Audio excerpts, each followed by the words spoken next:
and actually became a nonprofit in 2000. The funding that we're coming to you for is the Opportunity Passport. As you can see that our requesting for funding is very limited. We're asking for $50,000, and of that, $25,000 is for personnel, and I would like to say that comes under 12% of our overall request budget, and the rest is for our events, our community support, and the other part is occupancy, and the $15,000 we're requesting will be for our incentives for the population that we serve. Ladies and gentlemen, the Opportunity Passport is an extremely unique program. It was created by the N.E. Casey Foundation. Jim Casey, who started UPS, he created this program. Upon his passing, his great wealth went to working with foster youth. There's 112 sites throughout the United States of America, and we're proud to say that we have always fell within the 10% of the most efficient of these agencies. And there are 4 sites here in Tennessee, and we are number 1.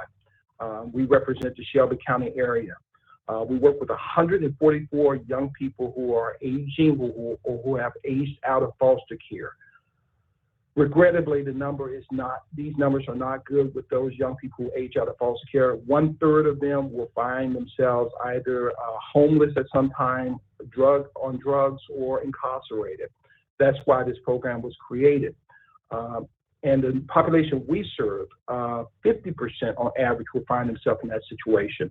We are contracted through the Department of Children's Services. The department uses a behavior evaluation method to look at those youth that they feel will have the greatest challenge once they transition out of foster care. We start working with them at age 15, and we will continue to work with them until they reach their 25th birthday. All data has shown if I can get you to age 25 without you destroying yourself, you have about an 80% chance of succeeding in life. So the goal is to become also a surrogate parent. We do everything. We help them get jobs. We will help them in their school education. We do funding for them. We match up to $1,500 every year for them for getting a job or getting into an apartment. It relates to almost anything you can imagine as maybe a parent would do. We try to do for this population. We hold Christmas celebrations. We do birthday parties for them. These are young people who don't have that extended family that many of us are so fortunate to have. And this has helped to stabilize them over these years. Going back, looking at the funding there, I would like to point out that estimate is 51% self-funded. We're very proud of that number. And under the board requirement, by 2024, we should reach 60% self-funded. The remaining 30% is through contracts, and the 20% is through grants and donations. And that's why you don't see us knocking on your door that often. We are, for the most part, we are well-funded. Unfortunately, through this pandemic, some of our major funders shifted their dollars toward addressing the pandemic, which we fully understand. And normally we are able to fill that $50,000 gap, and we have not been able to do this year. That's why we're turning to you. We have not received funding from the city of Memphis, I would say, since 2011. So we don't knock on your door often, and if funded this year, it's very unlikely we'll be coming back next year because we will have found other ways to cover this cost. Ladies and gentlemen, SMA is a really unique organization. As I can point out some of the things we do, as I stated, that we do family health and we do the SMA social sons. What you see there is not a laundromat, it's actually a resource center. We built it to help provide families with connecting them with services such as Southern College of Optometry, Just City, United Healthcare, Porter Lee, all these great agencies, but we realized that it was very hard to get these individuals that we were targeting, the working poor, homeless, and young college students to come. So we built a laundromat inside our resource center. So while they're sitting there for an hour washing and drying their clothes, we connect them with these agencies. It has been a huge success, and we've actually received national recognition for this model. There is no other like this in the country. And 100% of the revenue from this goes to support our young people. Our next project that we do is our SMA Urban Hub warehouse. This is a 53,000 square foot facility which provides supplemental food programs for seniors 60 and older. Let me point out that as I get closer to 60, I refuse to believe 60 is senior, but they say it is. We have provided them thousands and thousands of people with those supplemental foods to help them be able to maintain a healthy nutritional life. We also have the SMA Mother Center, which provides $60,000 in baby supplies every year, specifically to our foster youth who we work with. This program is critical to them and it has been very successful. And I would like to say I'm very proud to point out that all those facilities you've seen, SMA, we own those facilities outright. We owe no debt whatsoever to them. We're a very stable organization, and that is something we're very proud of. Our numbers are outstanding. We invest over 11,720 hours annually. Was there someone who asked a question? Again, we serve 144 young people under the Opportunity Passport Initiative. As they age out, DCS will refer more youth to us. Why we fall under the radar a great deal, council members, is because most of the youth that we work with usually have additional challenges. Many of them have been sexually abused. Some are have been involved in criminal activities or drug addicted. And for that reason, we try to remain very quiet in our outreach for their protection. 82% of our employees are from our educational program. 22%, like I said, are illicit drug user. That's down by 8%. Unwanted pregnancy, we'll be able to cut that in half with our work. SMA has successfully maintained connection with 100% of our clients. And that sums up pretty much what we do, ladies and gentlemen, and I'm proud to answer any questions. I would like to also give a shout out to Black Arts Alliance. I know they've come before you. That's an outstanding organization. I hope you would consider it. The part when we said we work with communities, I want to let you understand that is absolutely not just language. That is what we do.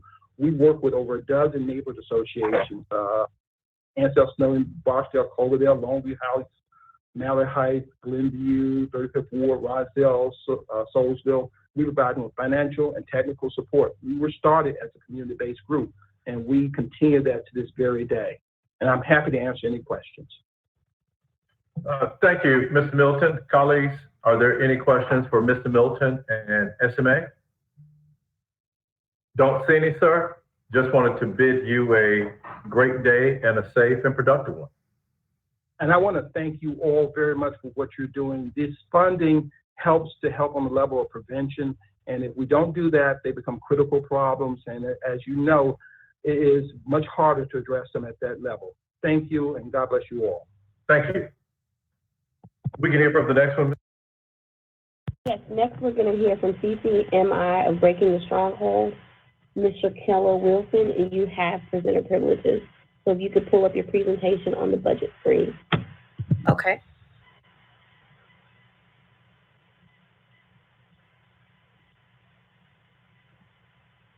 Can you see it?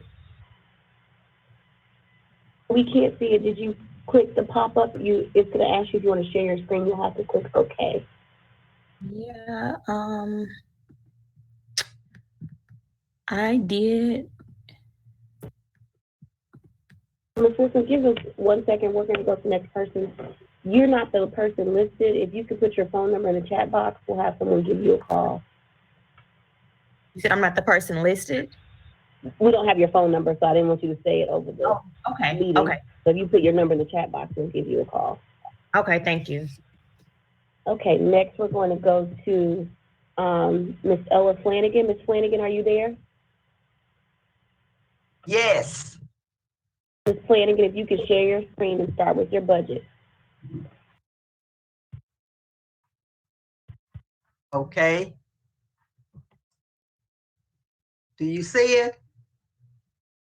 No, ma'am.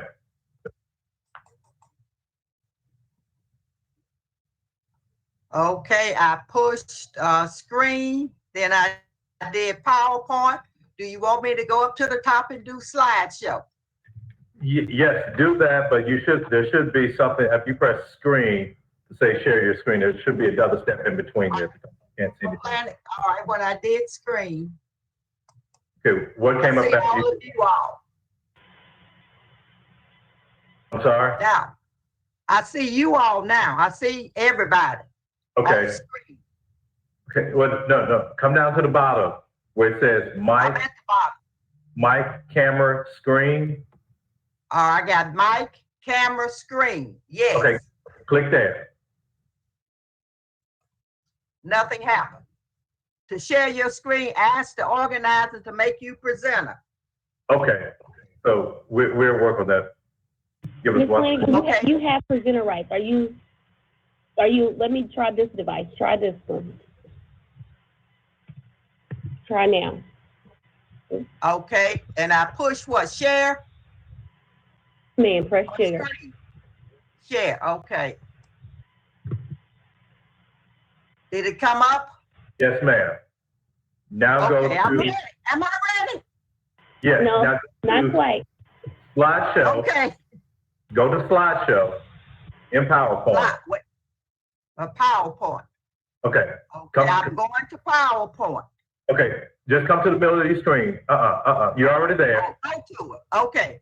Okay, come up to where it says Home Insert Design in the orange. In the orange. Okay. Slideshow, come back over. Come down. Come over, yes, slideshow. No, Slideshow. Okay. click there. Yes, click there. And then click from, so then come down to the left and click on the second Down icon to the left. and click on from current slide. Ms. Okay. Flanagan, That's yeah, up there. Ms. Flanagan, don't move so fast, Ms. Flanagan. Right there. Click that. Right Okay. Right there. That's it. From current slide. Yes, That's it. that's it. Thank y'all. I have been here since 7:30 this morning. Well, so have we, so thank you. I have enjoyed. I've learned quite a bit. Now, Okay. good afternoon. Because first I was saying good morning. Now, good afternoon. Good afternoon. And Mr. Chairman and members of the Memphis City Council. My name is, by now, everyone knows, is Ella Flanagan, a longtime supporter of the outstanding work with the NTHA, which is the National Tourism and Heritage Association. Due to circumstances, I have been given the opportunity to make the presentation. Mr. Ingram sends his apology, and his team looks forward to producing the following two virtual initiatives. Number one, staying focused on youth empowerment based on our long working relationship with the Shelby County Schools. The future business leaders of America is our target audience. The virtual effort concerns making them aware of careers in the hospitality and tourism industry. Zoom and Microsoft Teams are the mediums. Number two, our COVID-19 educational training module concerning caregiving. With the increase of pre-existing health conditions and now the present health situations in our metropolitan statistical area brought on by the pandemic, caregiving will be a definite service going forward. Zoom will be the medium. Neighborhood associations, employers, faith-based groups, and the general public are our target audiences. Thank you. And now our budget presentation is in front of you. And are there any questions? First of all, this funding will assist the NTHA to conduct the virtual presentations for the named audiences. The funding will definitely be a continual source of awareness for our youth. Our children's first impression is their lasting impression. And note, if anyone is interested, we have already raised $10,000 toward the budget. Thank you, Mr. Chairman. Thank you, Ms. Flanagan. This was I don't have national tourism on my sheet. I have an old sheet. Okay. It was added afterwards, but the 10,000 is how much you all have raised for this current fiscal year for your organization? Yes, this is for the project that we are going to, with the help of you all, institute. We have $10,000 already. Okay. What about the total funding for the organization as a whole? How much has been raised so far in 2020?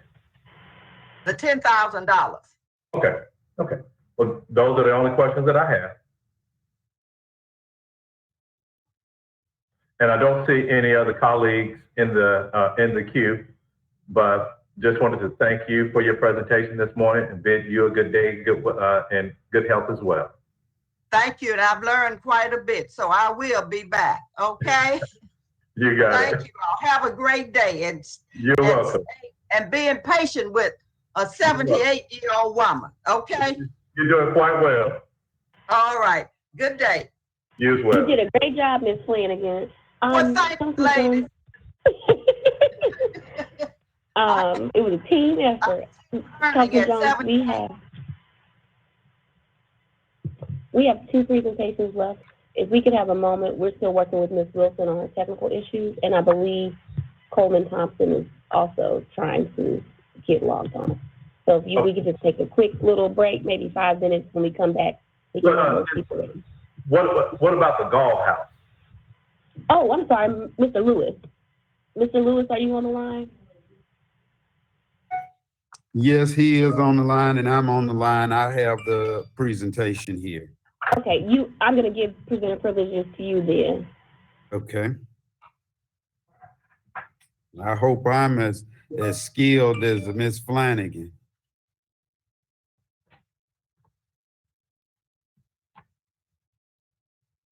We're ready for your presentation. Yes, sir. So you should have received a pop-up that says, do you want to share your screen? If you click OK to that, it'll start to share your screen. Did you see a pop-up? No, ma'am, not yet. Hold on, let me give me 1 second. I'm gonna give it to you again so you can see the pop-up. Okay. Yes. No, this says restart go to meeting. Do you have an Apple computer? Do you have an Apple computer, sir? Sir, are you still there? If he has Apple, he's gonna have to restart and change I'm back. the settings. Okay. Okay. Do you have an Apple computer? Yes, I'm on a Mac. Yes, sir. Okay. So if you could put your phone number in the chat, we'll have someone give you a call because you'll need to change your settings. So if you just type your phone number in the chat, we'll give you a call. Yes, ma'am. Okay, thank you. Clay, will you call to make sure he gets logged on? He's gonna put his number in the chat for you. Yes, ma'am. Thank you. Those are our last 2. Is Ms. Wilson ready? Okay, I can go to Ms. Wilson. She's ready. Okay. I'm going to give her presenter status. If you could share your screen, starting with the grant.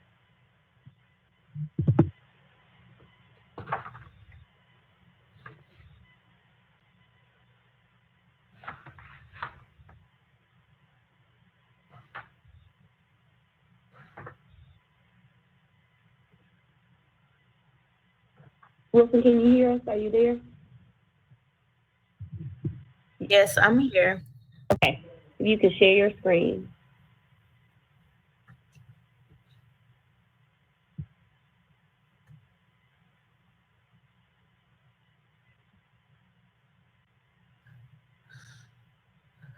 Okay, I'm trying. I see the option, and when I select it, nothing.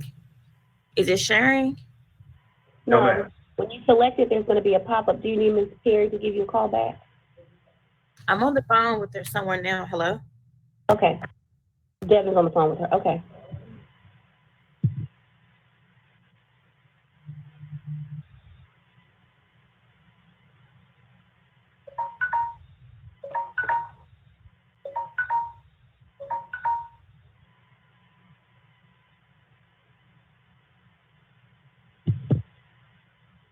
Ms. Wilson, you're gonna have to, if you're on the Mac, we're gonna have to give it to you on your settings. So, while you talk to Devin, we'll just take a moment so that we can get you guys logged in.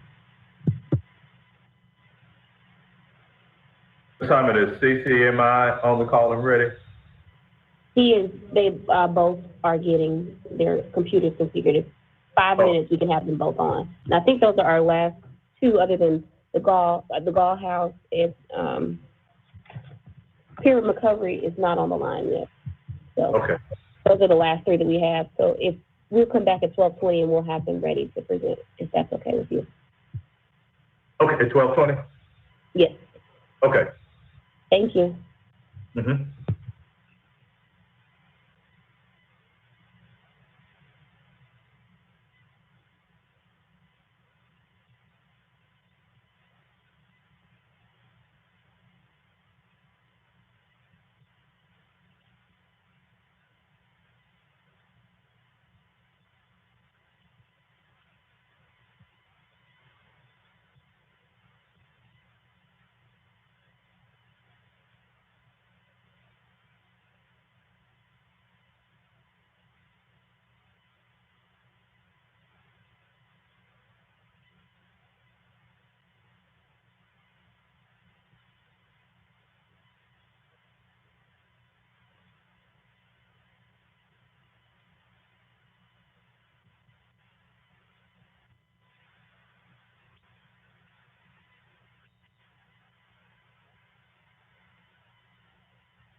Simon, I'm ready when you all are.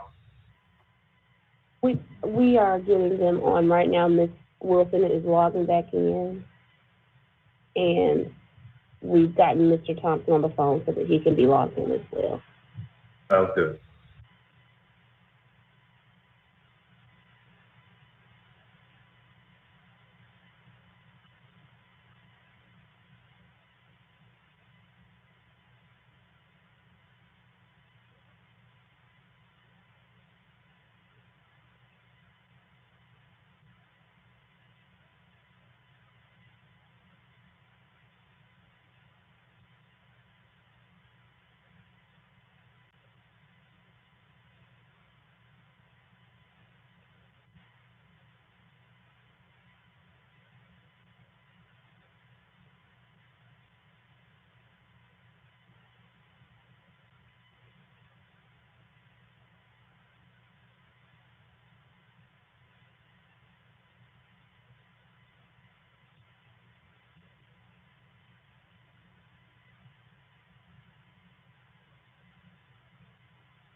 For the other representative for the Gall House, what's your name, sir?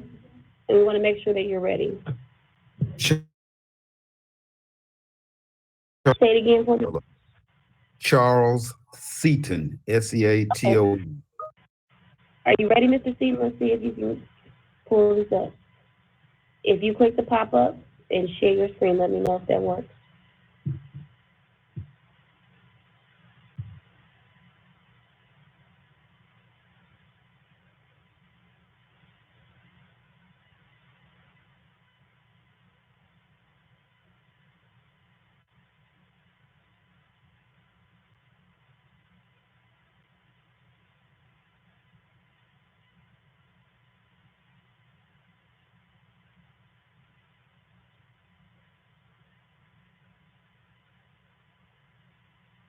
You're on mute, sir. All right. Oh, I'm sorry. He's restarting. Give us 1 second.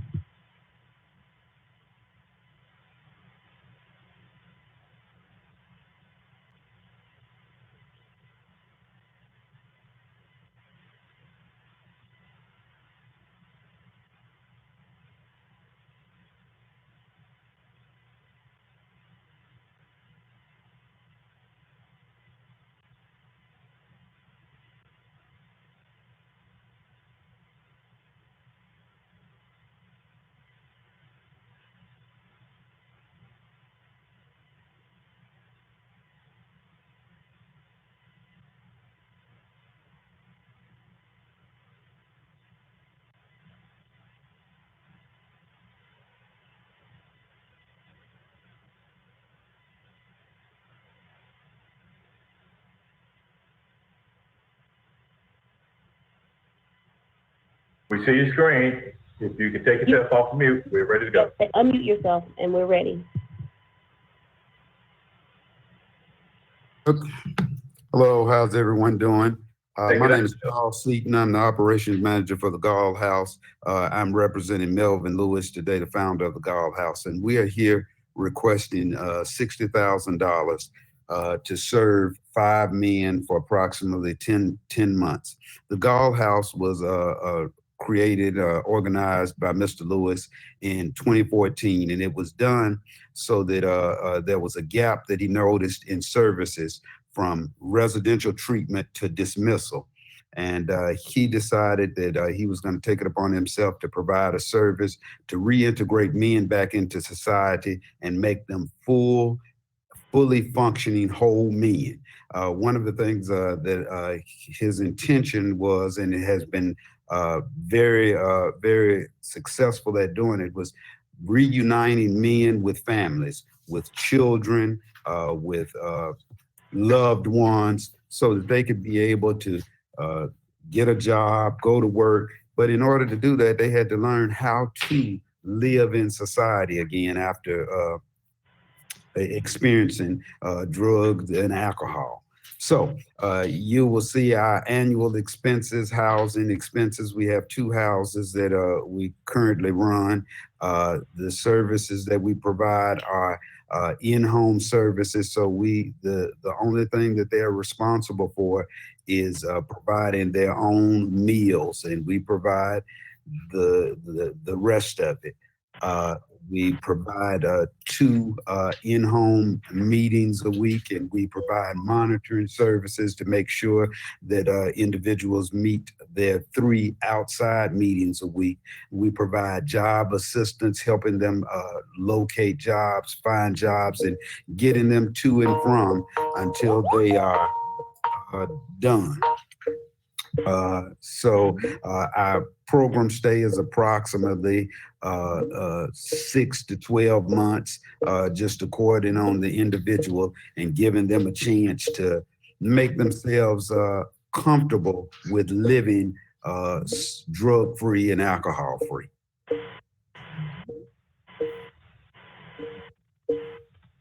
So one of the things we provide a lot of man hours through volunteer, and this past year we raised about $36,000 through donations, and we also have those individuals that we are able to get jobs. They then provide a program fee to help subsidize their treatment program. One of the things that's been challenging is being able to have these men now during the COVID era. Employment has been a challenge. And so we were looking and hoping that you all would help keep a few men off of the street and out of harm's way. And when I say harm's way, their harm and our harm. And that is a brief overview. If you have any questions, I'm ready to answer. Okay, I don't see anybody else in the queue, but I have a question for you, Mr. Seaton. So far this year, you all have raised about $36,000? No, that was last year. So far this year, we're right at about $12,000. About 12,000? Okay. Yes, sir. Great. I don't see anybody else in the queue. With that, I'd just like to thank you for your presentation this afternoon. Thank you for the work that you all do, and I bid you a safe and healthy day. Oh, thank you so much, sir. You're welcome.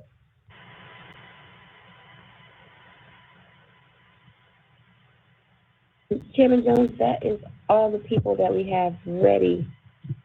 We've tried to reach back out to Ms. Wilson for CCMI and Pyramid Recovery for their presentation. Okay. Have you been able to touch bases or make contact with any of those individuals? Yes, we have. I sent you a message. Okay. So we've been trying to contact them.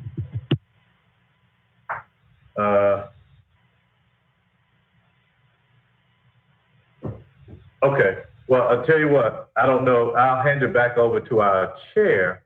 We are a little ahead of time. A little ahead of time just by half an hour, but I don't know what the will of the body is. I was hoping that after we've heard all of the presentation, then what the council members would do is to go back and we'll have a spreadsheet sent to the council members. And what they'll do, what I would ask everybody to do, after you get that, we'll have a column for each council member, and each council member would submit what they would want to have each of the grantees to receive from their $150,000 allocation. But because we haven't heard from everybody, I didn't want to prolong this particular process. And so I don't know so the text that I got, colleagues, was that Mr. Coleman Thompson with Pyramid Recovery was having some connectivity issues.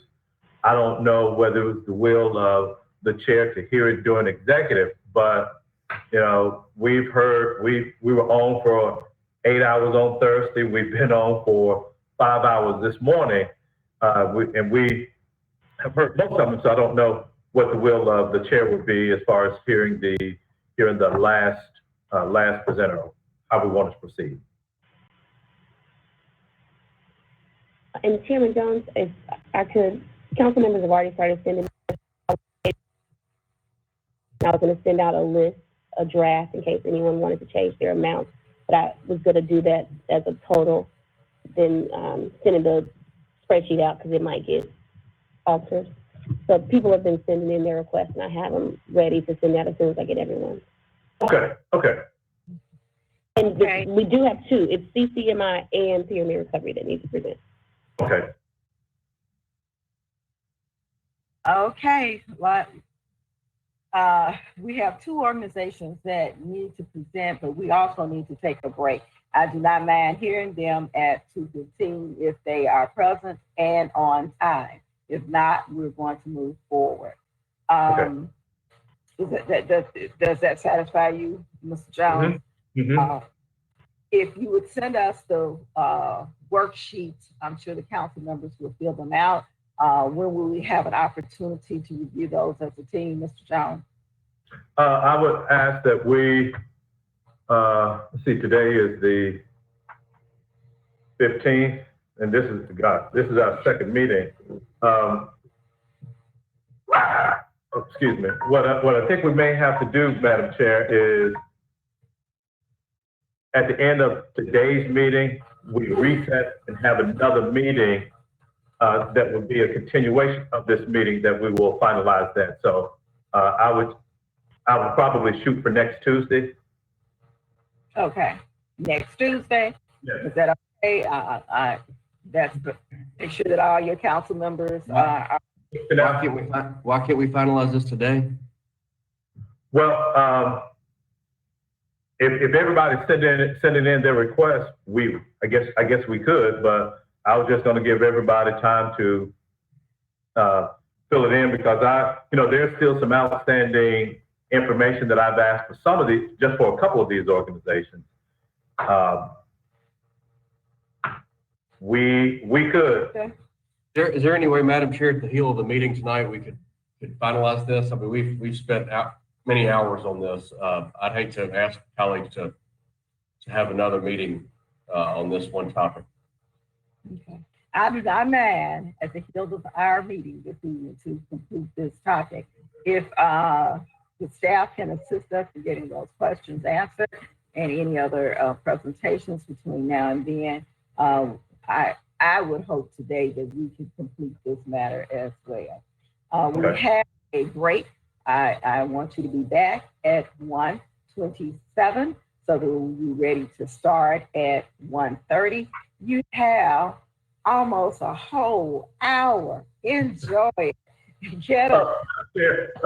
Councilman Warren. During that hour, Yes. could we ask that all council members send their allocations to me by 1:30 so that we can have them to finalize?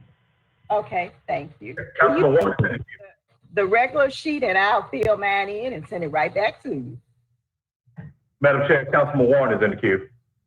Okay, Councilman Warren. Yeah, this is the first time that I've done this, and I was sort of wanting to see a list where everyone had put their monies in that compares, that shows what the request was on one side, and then what's been donated on the other side and by whom, and then that way I can figure out how I can use monies that I haven't allocated to help fill in blanks. So I mean, how does that work? Will they be able to do that for us? Well, that's what I Councilman Warren, I have asked the staff at the end of the day to provide a total for each organization. That is too much work to ask them to put it in separate columns. Let's just do a total. If it's 10 council people or one, just do a total, and then we can say if we want to move our money from one place to another at our closing meeting at the end of the day. And we don't have to allocate our entire 150 then. We can just send the ones we know we want to allocate, and then we can hold back money and allocate it later once we see where it needs to go. That's absolutely correct. Thank you, Madam Chair. And Any other- Chairman Robinson, I did have a question on the resolution. It was specifically for us to like do it individually. So that's why, how do y'all want to proceed? Are you wanting to change that? We're sending it to you individually, but for us to see it as a team, that is too much work. I'm trying to get this ready by the end of the day. If you just put a total there, wouldn't that suffice? And you have the individual numbers, because we would have sent it to you individually. Isn't that correct? No, that, it's actually more work to do it the other way. That's why we were doing the columns per member. But however you guys would like it presented, that's what we're doing. Whatever makes it simpler for you and you can have it, that's Okay. fine. So if We're everybody just trying to get to the end of the day and it's done. Yes. Council members, you don't have to send me a sheet, just send me the actual number of the organization. For instance, if you wanted to donate to Pyramid Recovery, just send me 20, the number 20 Pyramid Recovery and your amount, and we'll handle the rest. So all you have to do is send the name and the number on the spreadsheet we sent out to everybody. And 2 items were added, number 20 and number 77. So if you want, they will not be on the original sheet sent to you. Number 20 is Pyramid Recovery and number 77 is National Tourism and Heritage. If those are 2 you want to add, they won't be on this spreadsheet that was sent out last week.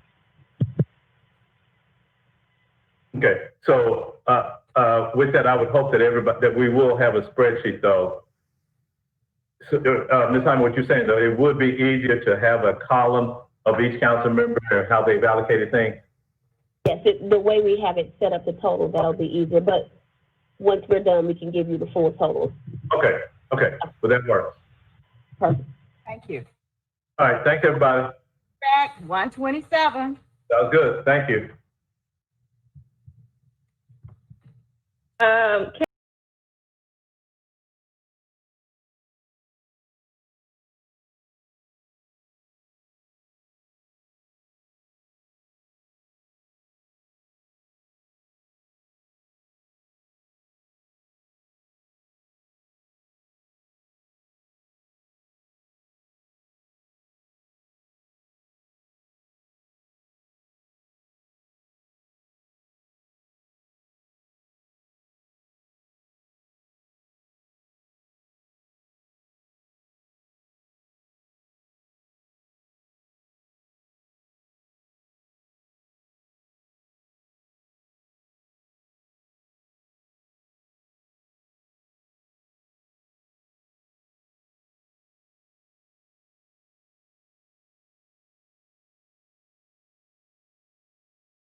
Thank you, Madam Chair.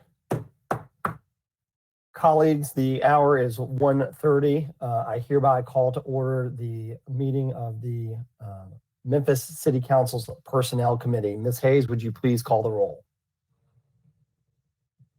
Councilman Canale?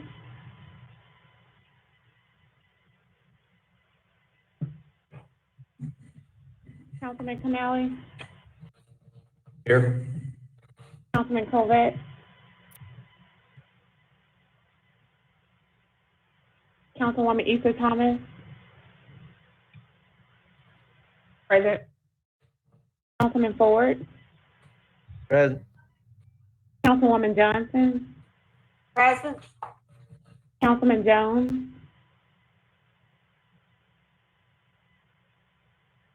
Councilwoman Logan? Hang on, because I'm in council.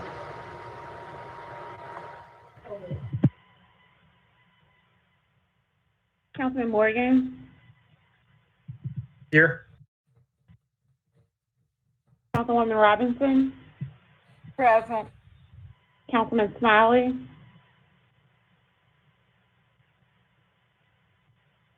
Councilwoman Swearingen?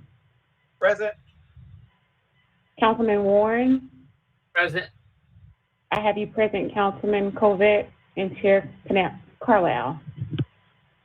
Thank you, Ms. Hayes. Colleagues, we have 4 appointments today, all to the Blight Authority of Memphis. If you would wish to speak or ask any questions of our appointees or be recognized, please let me know in the queue box to the side. To all of our appointees, again, thank you for being here. Thank you for your willingness to serve. If you'll, again, just a reminder to everyone who is on the call, if you could please try and keep your lines muted so we can minimize the feedback. And if you're 2 devices or a speaker going and you start to hear feedback, it is likely that. So please try and turn down your extra computer speaker. Colleagues, the first item on today's agenda is the appointment to the Blight Authority of Memphis of Mr. Greg Glosson. May I please have a motion and a second to hear this item?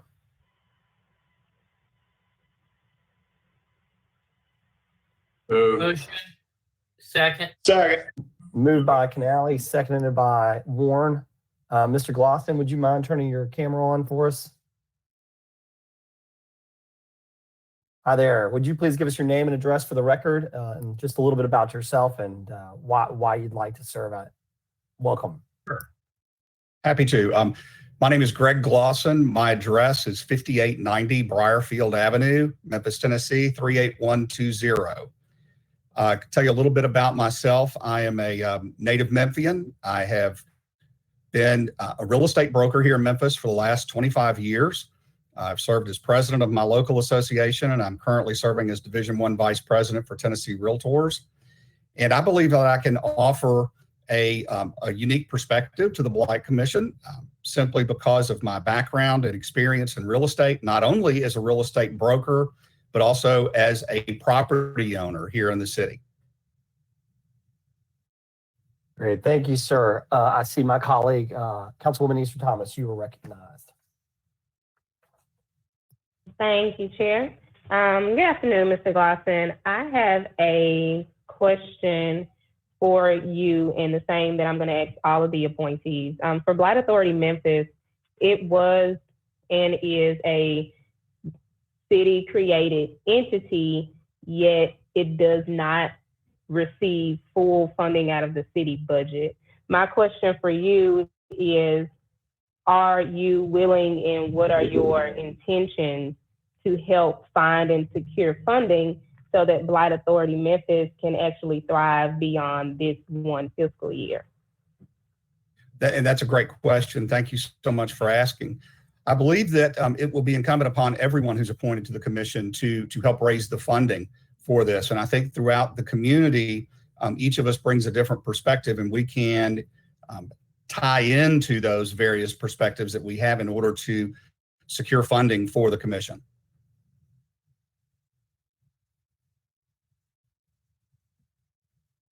Is it good, Councilwoman? Thank you. All right, colleagues, seeing no other members in the queue, I would now like to call a vote. Ms. Hayes, please call the roll. Councilman Canale, Yes. Councilman Covett,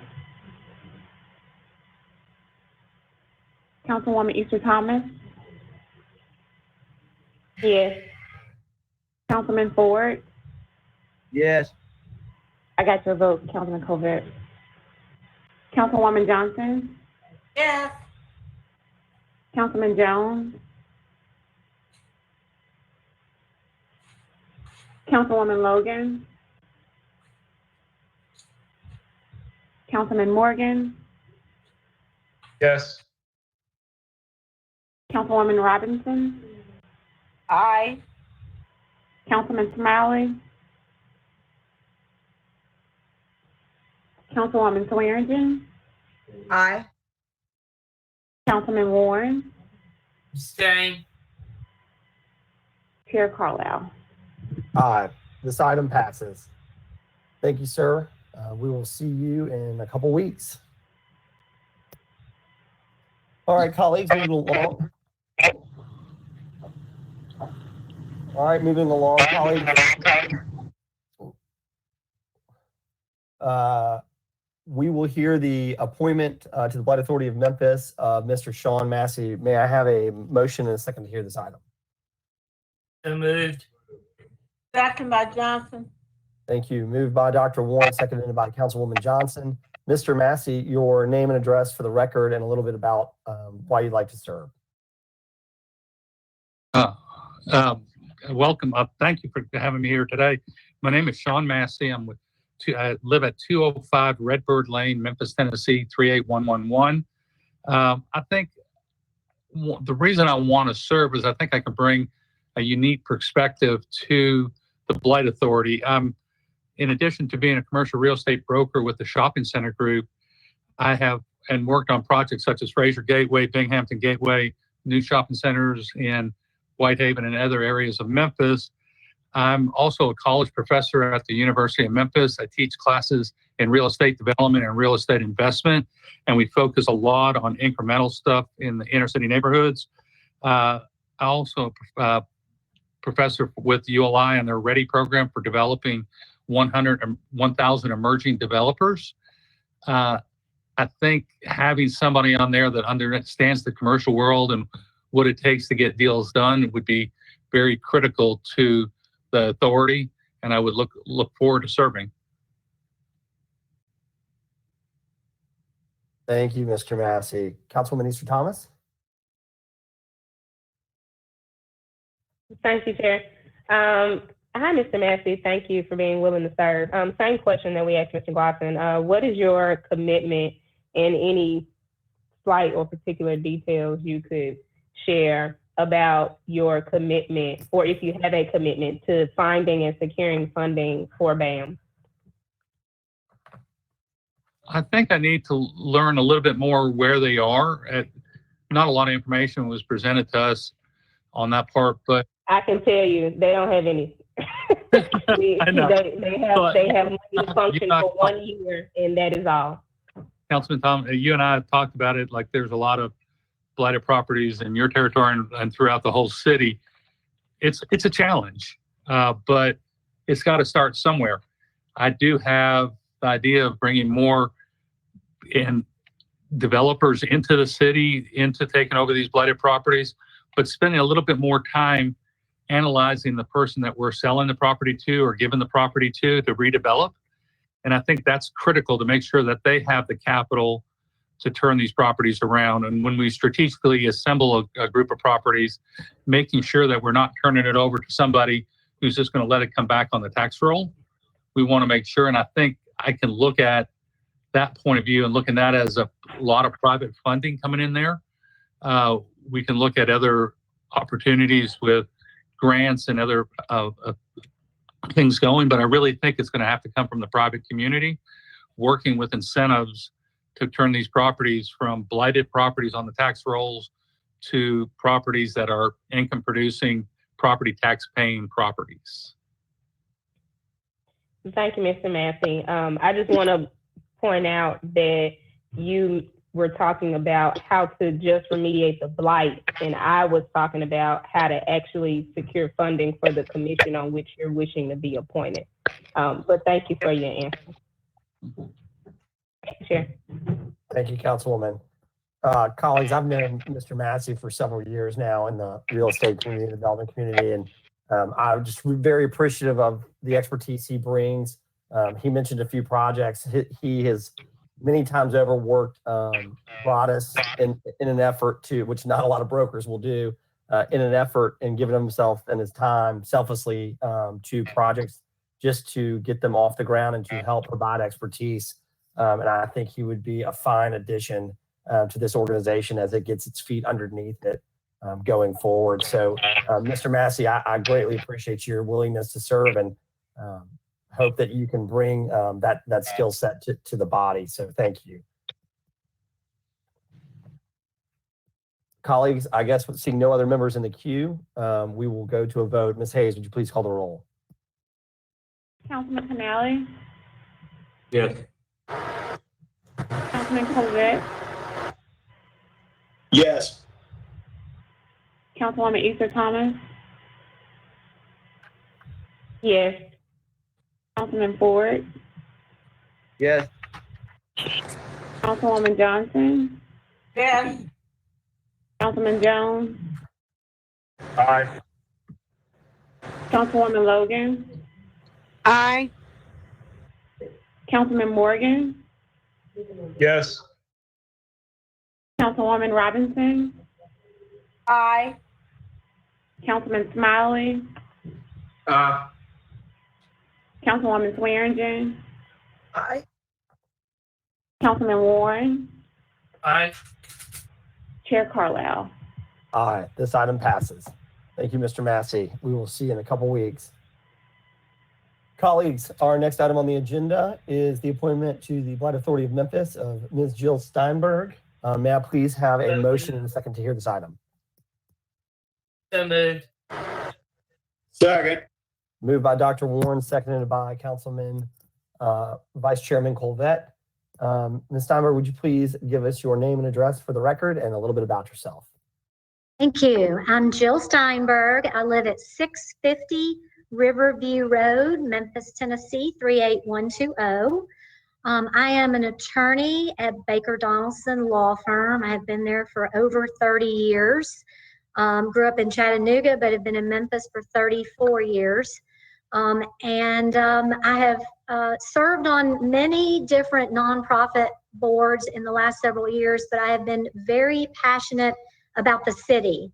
And as I have transferred off some boards, I'm ready to give some time to the city. I think I have some, unique ability to be able to deal with some of the legal issues from environmental court and that kind of thing, as well as I do own some rental property and Airbnbs in Midtown. And I'm very interested in continuing to help improve neighborhoods all over the city. And so I'm looking forward to serving. Thank you so much. Councilman Easter Thomas, you have the floor. Thank you, Chair. Thank you, Jill, for being willing to serve in this capacity and also noting about your time, willing to put the time in it as well. The same question that I posed to Mr. Glosson and Mr. Massey. One, do you commit to finding funding and financial support for Blight Authority Memphis as the commission? And then can you allude to any way that you'll be able to do that? Thank you. So I think that as I understand it, without having dedicated funding, we at least need some initial funding to be able to perhaps have, an executive director that can be paid and some of the things that as volunteers we might not have with full-time jobs, might not have as much time to do. And I believe that I have a lot of relationships throughout the city with people in the business community as well as the nonprofit community who are very, very interested in the issue of blight and neighborhoods and that kind of thing. So I would hope that I might be able to get some people interested in that. And I'll just give like a little anecdotal story that I think we underestimate how many people in Memphis, no matter how much money they have, are interested in this. We had a condo on Vance, and every time I would walk towards Beale Street, towards the FedEx Forum, there was really awful areas there where there was planters that were turned over and garbage and that kind of thing. And I wanted to donate the money to fix that area. And I called Center City Commission, I called Memphis Downtown Authority, I called the city. I tried to figure out how I could donate the money to fix this one little block. And so I do think that we have an ability to find people who are interested in providing funds so that we can then function and do some of the things that my colleagues want to do, which is take care of maybe large tracts of blighted property and be able to turn them into well-functioning, tax-paying properties. Thank you. Thank you, Chairwoman. Colleagues, seeing no others in the queue, I'll call this item for a vote. Ms. Hayes, would you please call the roll? Councilman Canali? Yes. Councilman Covette? Yes. Councilwoman Easter Thomas? Yes. Councilman Ford? Yes. Councilwoman Johnson? Yes. Councilman Jones? Aye. Councilwoman Logan? Aye. Councilman Morgan? Yes. Councilwoman Robinson? Aye. Councilman Smiley? Aye. Councilwoman Swearingen? Aye. Councilman Warren? Aye. Chair Carlisle? Aye, this item carries. Thank you. We will see you in a couple weeks.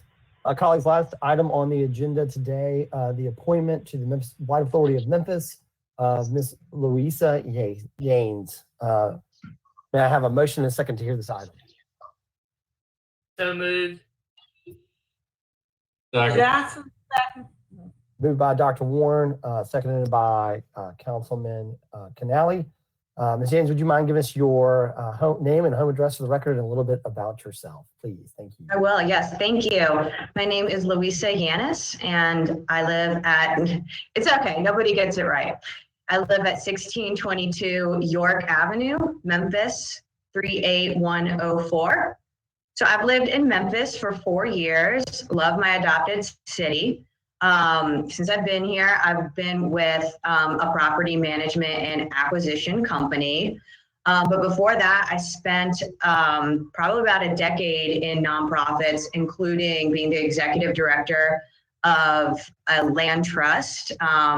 So I am very familiar with operating on shoestring budgets. In addition, I also have a legal background and an active law license here in Tennessee. So I bring those experiences to the table, but I feel like most importantly, I bring my time to the table. I think that the Blight Authority of Memphis is a really important part of the overall community development ecosystem that Memphis has. And I really feel like by looking at addressing blight, you can look at how you can revitalize communities without pushing out current residents. You can address affordable housing issues and homeownership rates. For Councilwoman Easter Thomas, I have a feeling I know what you're going to ask me. So with my experience in nonprofits, I have written a lot of successful grants. I have lobbied state legislatures. I've lobbied city councils. I've also done fundraising from like the more formal black tie to the dialing for dollars. So I really feel like I can bring that experience. You know, it's kind of hard for me to sit here and say what exactly a plan would look like, but I do have that experience that I can bring to the table. Thank you. Thank you, Councilwoman. Thank you, Ms. Janice, and I apologize for absolutely butchering your name. I am very excited when we have individuals like yourself come forward. One of the things in City Hall and in the communities and in the business community that Memphis constantly has a narrative about is how do we attract not only people that grew up here and leave the city to come back and contribute, but how do we get people that are not from Memphis to be interested and attracted to the city and contribute to it. And you are a prime example of that. And so I am deeply, deeply appreciative of you, A, being in the city, and B, wanting to serve, especially in a manner like this and bringing your skill set. So thank you from the bottom of my heart, and I'm sure the rest of the council for being willing to do that. Well, it was an honor to have been nominated, so thank you. Absolutely. Colleagues, seeing nobody else in the queue, I'll call this item for a vote. Ms. Hayes, would you please call the roll? Councilman Canale, Yes. Councilman Covett, Yes. Councilwoman Easter Thomas, Yes. Councilman Ford, Yes. Councilwoman Johnson, Yes. Councilman Jones,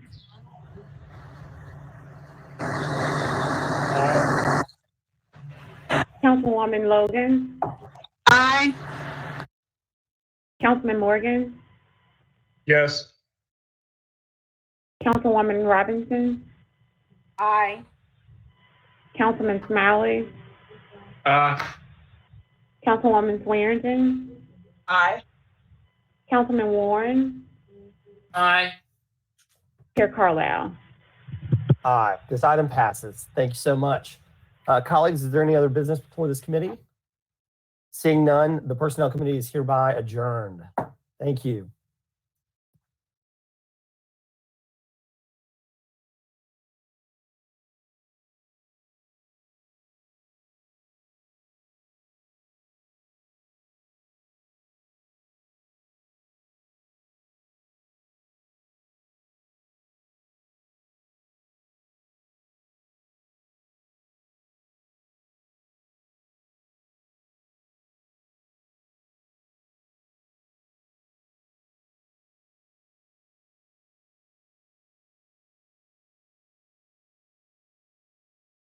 Meeting of the Public Service Arts Youth Initiatives, Libraries, and Neighborhoods Committee of the Memphis City Council is hereby called to order. Mr. Whitney, please call the roll. Councilman Canale, Here. Councilman Carlisle, Present. Councilman Covett, Here. Councilman Ford, Present. Councilwoman Johnson, Here. Councilman Jones, Here. Councilwoman Logan, Present. Councilman Morgan, Here. Councilwoman Robinson, Present. Councilman Smiley, I'm here. Councilwoman Swearingen. I see you there. Councilman Warren, Present. Chair Easter Thomas. Present. So item number one, we have one item on the agenda today. Item number one is a resolution amending the FY21 operating budget by accepting, allocating, and appropriating CARES grant funds in the amount of $15,022 from the Tennessee State Library and Archives for video conferencing equipment for the Memphis Public Library and Information Center. All council districts sponsored by the administration. Is there anyone here from administration to speak on the item?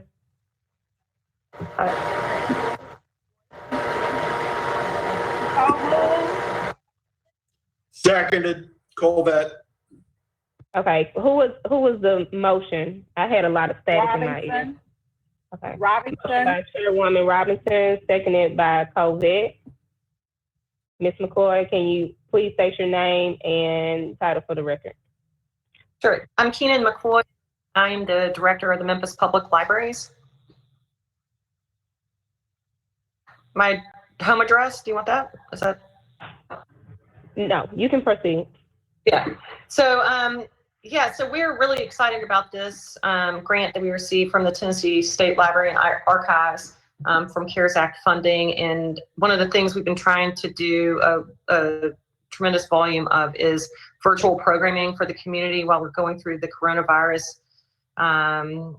pandemic. And so what this is going to enable us to do is record a lot more oral history and also provide a lot more virtual programming. So those are basically our two priorities. We'll also, in terms of, or in addition to just being oral history, we really want to focus on getting, iPads and things that will record what people look like as they're speaking, so they're not just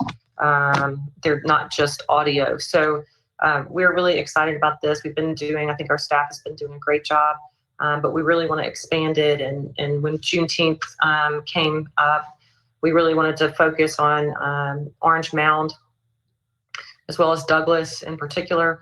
And so this will enable us to go use our mobile programming opportunities with these devices. So it's $15,022 that were granted, and we'd appreciate your support and approval.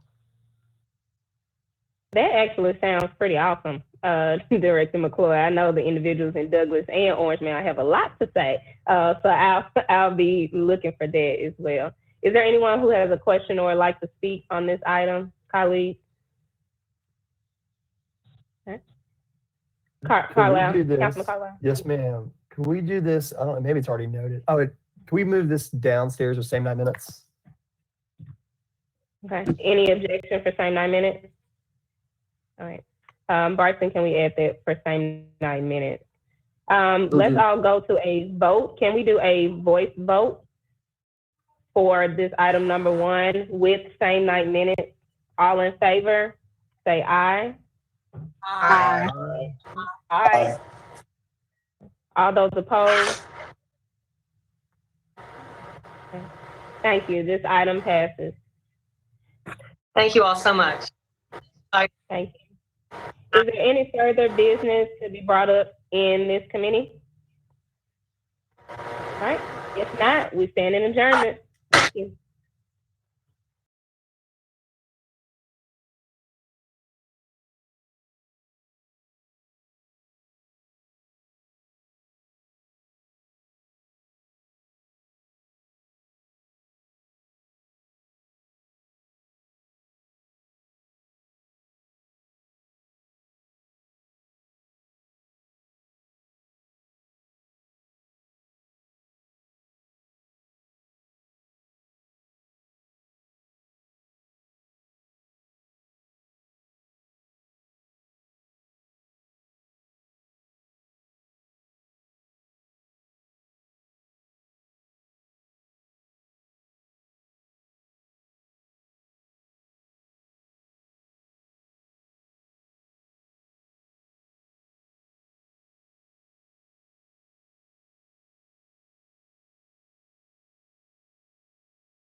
Day.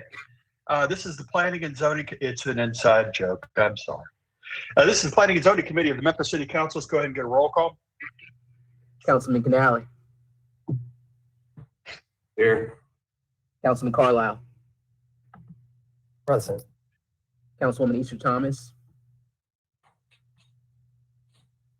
Present. Councilman Ford. Present. Councilwoman Johnson. Present. Councilman Jones. Here. Councilwoman Logan. Present. Councilman Morgan. Here. Councilwoman Robinson. Aye. Here. Councilwoman Smiley. I'm sorry. I'm here. Councilman Smiley. My apologies. Councilwoman Swearingen. Aye. My apologies. Councilman Warren. Here. And Chair Colvett. I am here too. Chair observes a quorum. Any member not formally named as committee is certainly always welcome to the table. Colleagues, we have 2 items in front of us today, and just a quick reminder, we'll move these projects with no recommendation. I'm sure an exception will be made for the honorary street name change. Once the motion is made for no recommendation, Josh Whitehead will present the case. At that point, council members can ask, for lack of better words, nuts and bolts questions of the actual project. Word to my colleagues, of course, anybody can say whatever they want, but the applicant, the opposition will not be speaking until the full meeting.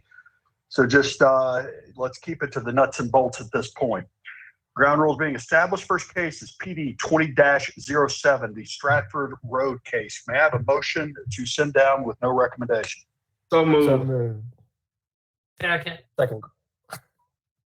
I got a motion by Councilman Smiley, seconded by Councilman Warren. Mr. Whitehead, are you on the line?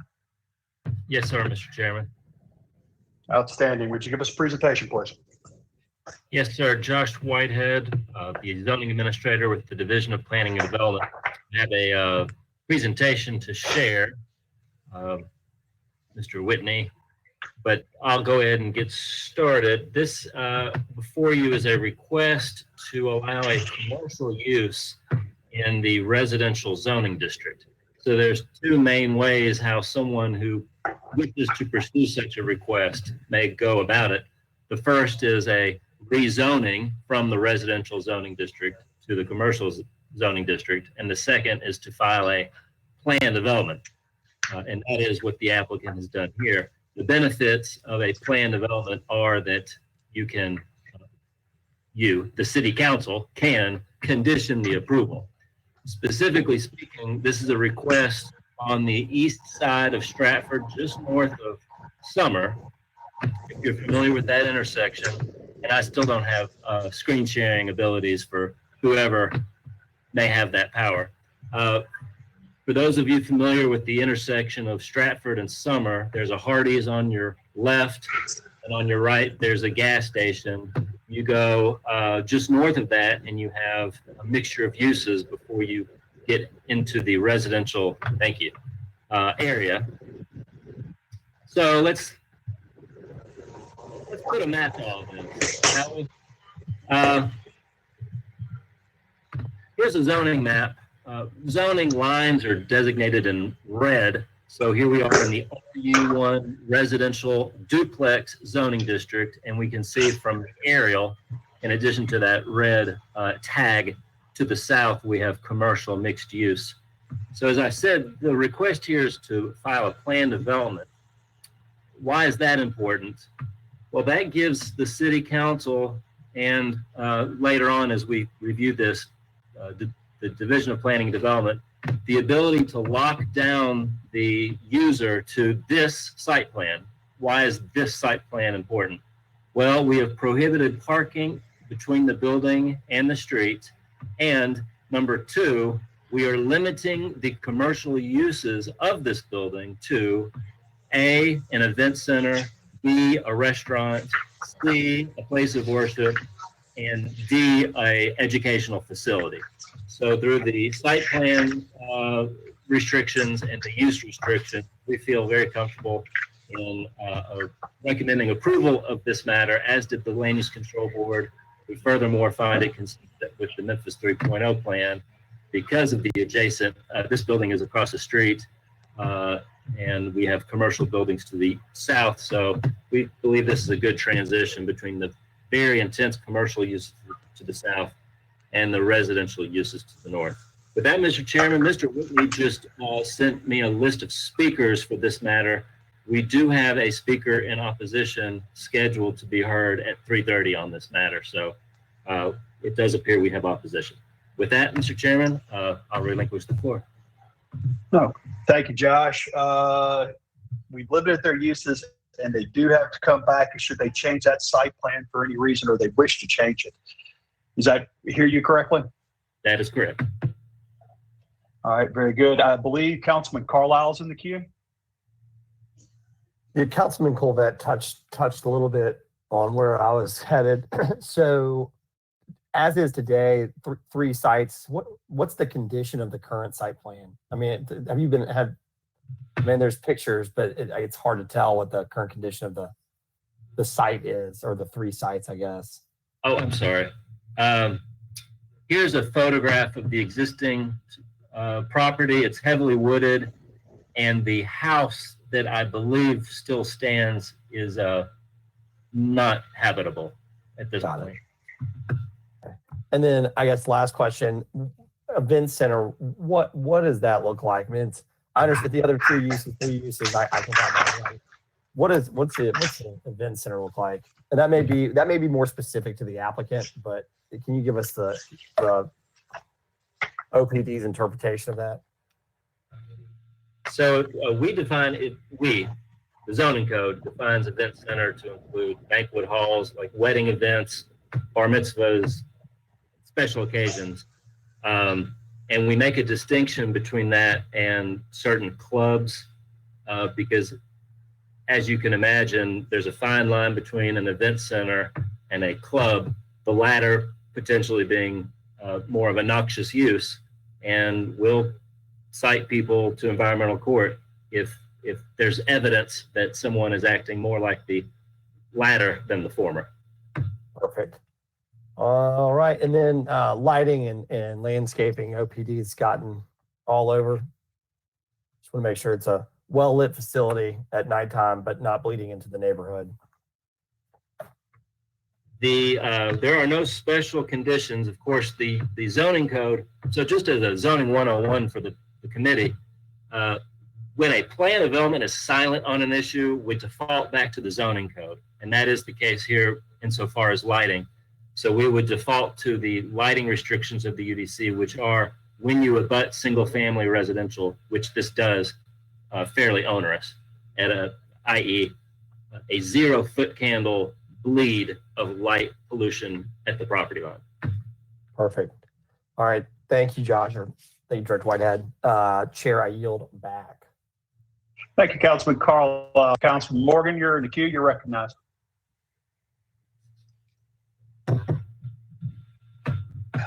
Thank you, Councilman Colvett. Just a quick question. So the state of the property is not very good right now. How long has it been in this condition? How long has it kind of been available on the market for any other type of use? And I can check this through other means, but right now I'll go off of my memory. I remember as early as maybe 5 years ago being approached about this property. So I would imagine it's been at least 5 years that it's been in this kind of state. Okay, perfect. That's what I wanted to know. Thank you. You're welcome. Thank you, Councilman Morgan. Council Lady Johnson, you're recognized. Yes, thank you, Chair, for the opportunity. I'd like to know, was there a neighborhood meeting held in regards to this request?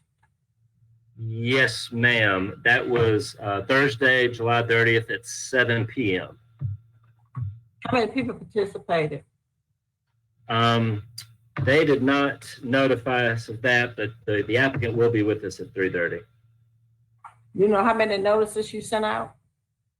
So we send out the same number of notices. So again, just as a zoning 101, the notices we use for those neighborhood meetings are the same we will use for notifying this body of this hearing, people of this hearing and of the Land Use Control Board.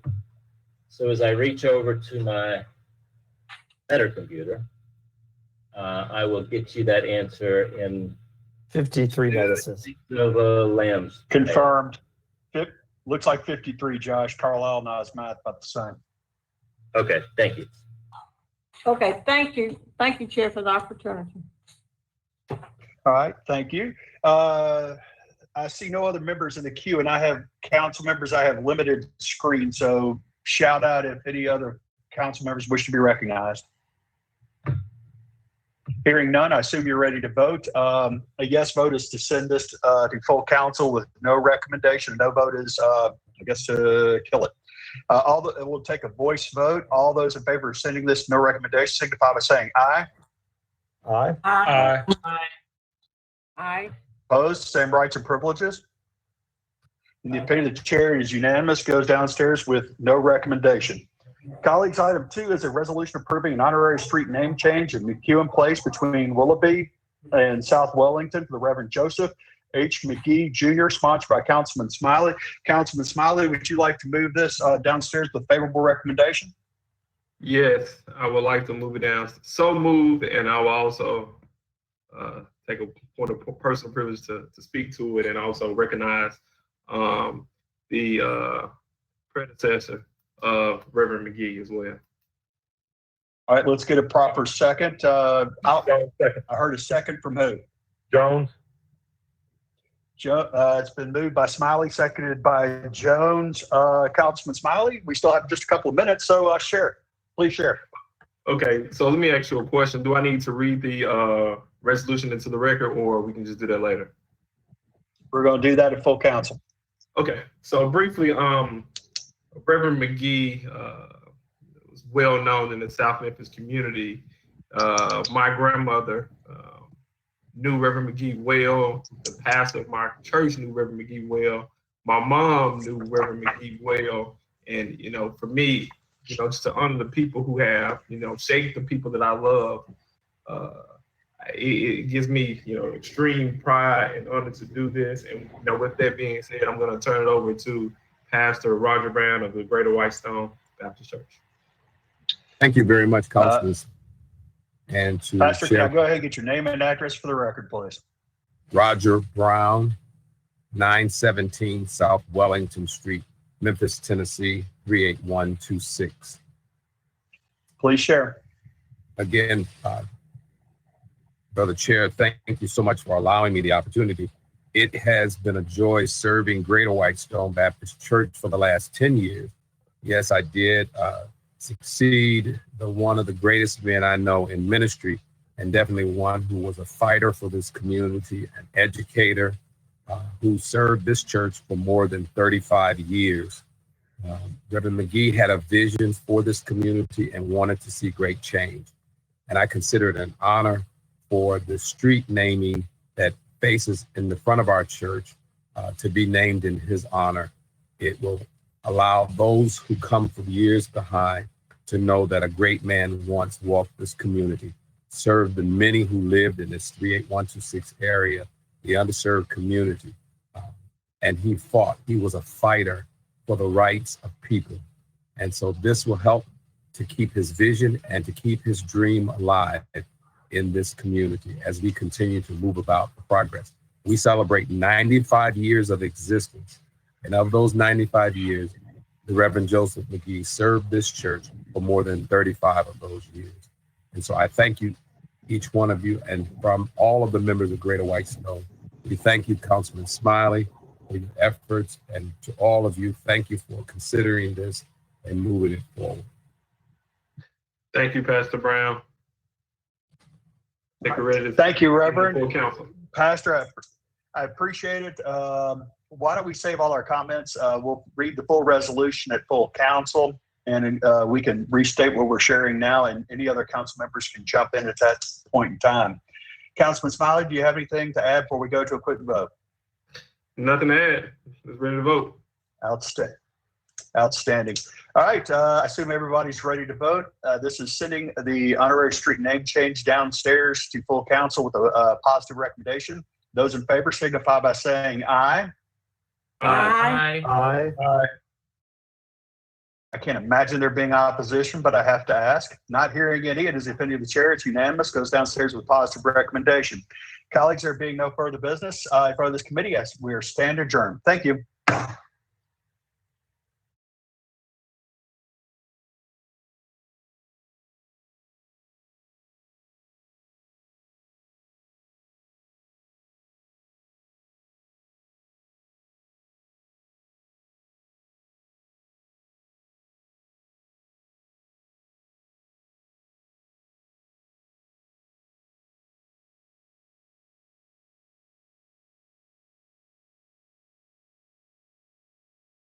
City Council executive session.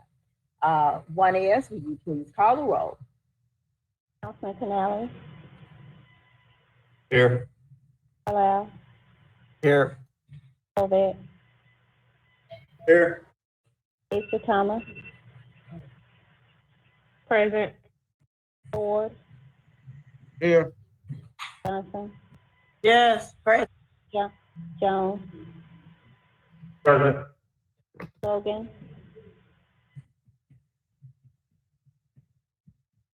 I see her, Councilwoman Logan. Present. Morgan, Here. Smiley, I'm still here. Swearingen, Present. Warren, Present. Chair Robinson. Present. Thank you. We do have a quorum present. I'd like to make sure that you know on today, we only have 2 items on our executive session. Please note that on our agenda at 3:30, item number 1 and item number 24 are being held until October 6th. So please mark that on your regular agenda. 1 and 24 will not be heard at the 3:30 meeting. Item number 1 is a resolution recognizing the importance of the 2020 census and encouraging participation toward a complete count of all Memphians. And I'd like to turn this over to the sponsor, Councilman Finale. Thank you, Madam Chair. What I wanted to do, bringing this resolution, was just to bring attention to this very important matter, not only so that we receive adequate representation here in Memphis, but also that we receive our fair share of federal money. It's very important that we know who we have living here and where we live in order to move our great city forward together. I'll read just the last paragraph of the resolution, and then I have invited Ms. Allison Fouché from the administration to presentation on the census. I want to thank her for all of her hard, diligent work that she has spent on this in the Census 2020 campaign. So this resolution is recognizing the importance of the 2020 census and encouraging participation toward a complete count of all Memphians. Last paragraph stating, be it, I'll read the, now therefore be it resolved, Memphis City Council recognizes the importance of the 2020 census and supports participation in partnerships in helping to ensure a complete, fair, and accurate count. Be it further resolved, Memphis City Council encourages all citizens of Memphis and U.S. residents to respond to the 2020 census to ensure that all people living throughout our city and the entire United States are included. Okay, Ms. Fouché, are you on? Yes, sir, I am. Can everyone hear me? We can. Okay. Good Thank afternoon. Good afternoon. Good afternoon. How's everyone today? I, at the request of Councilman Canale, I put together a presentation about what we've done and what we can probably do, or what we need to happen within the next 2 weeks, so that we can try our best to get a more complete or a more accurate count. Next slide.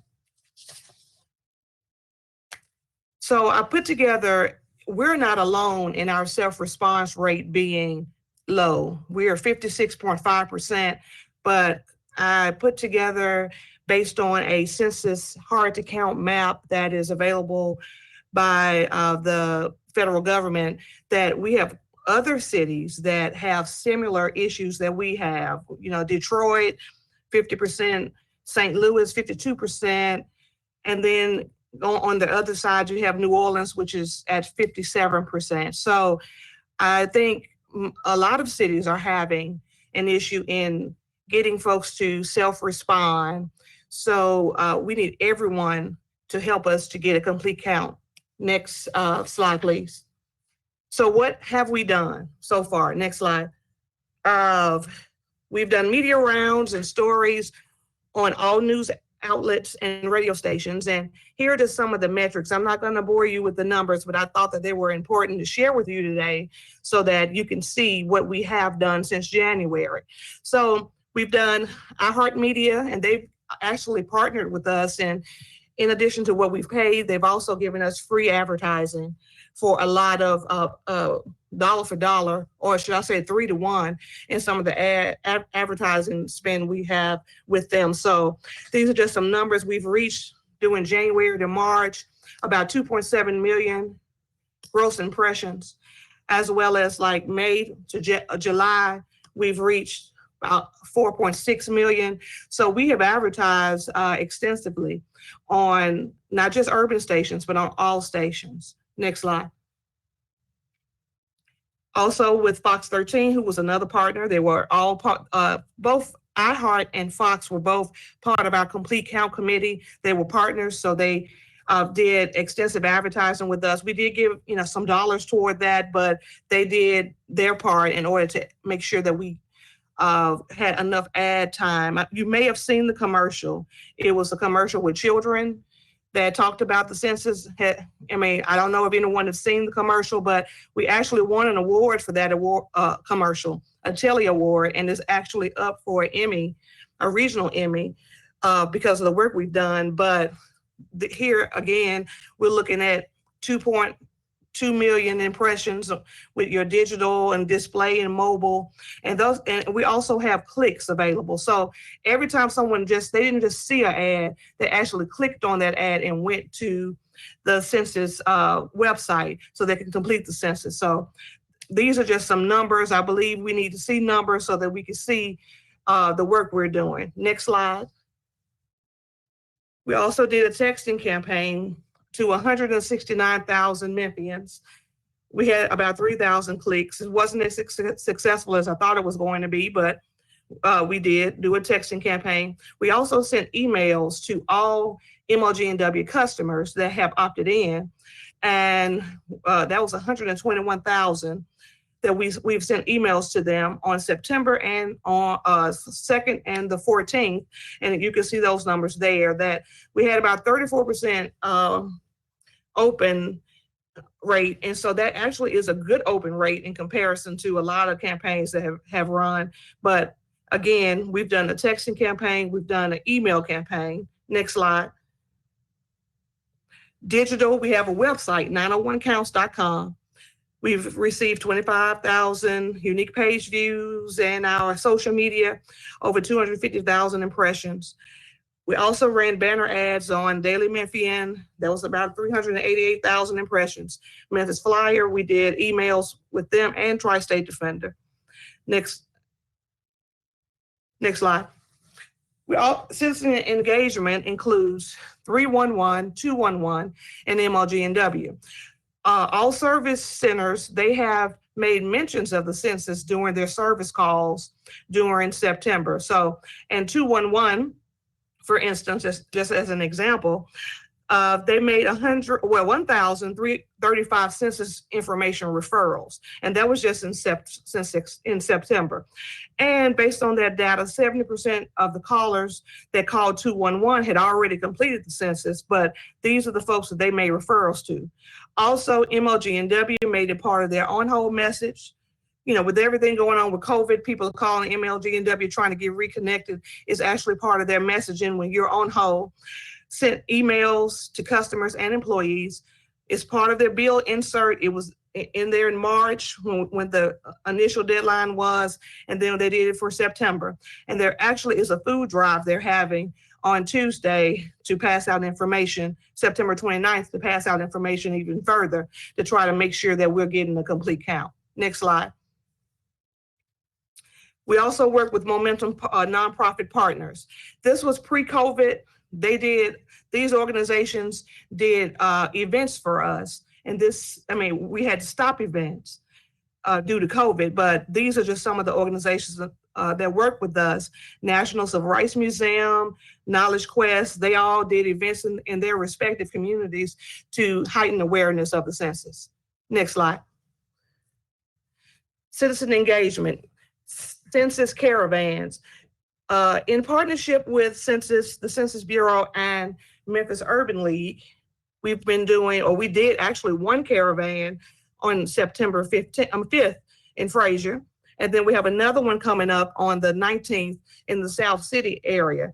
These are areas that are trending to not have the numbers that we need. They're like under 30%. So we decided to pick those two areas. And there's room for more, but those are just two we have scheduled that are coming up, or we already scheduled. Also, Memphis Public Libraries, emails were sent to customers and posted on social. And we also have a dedicated computer at every branch that if someone needs computer access to complete the census, they can go in and complete it there.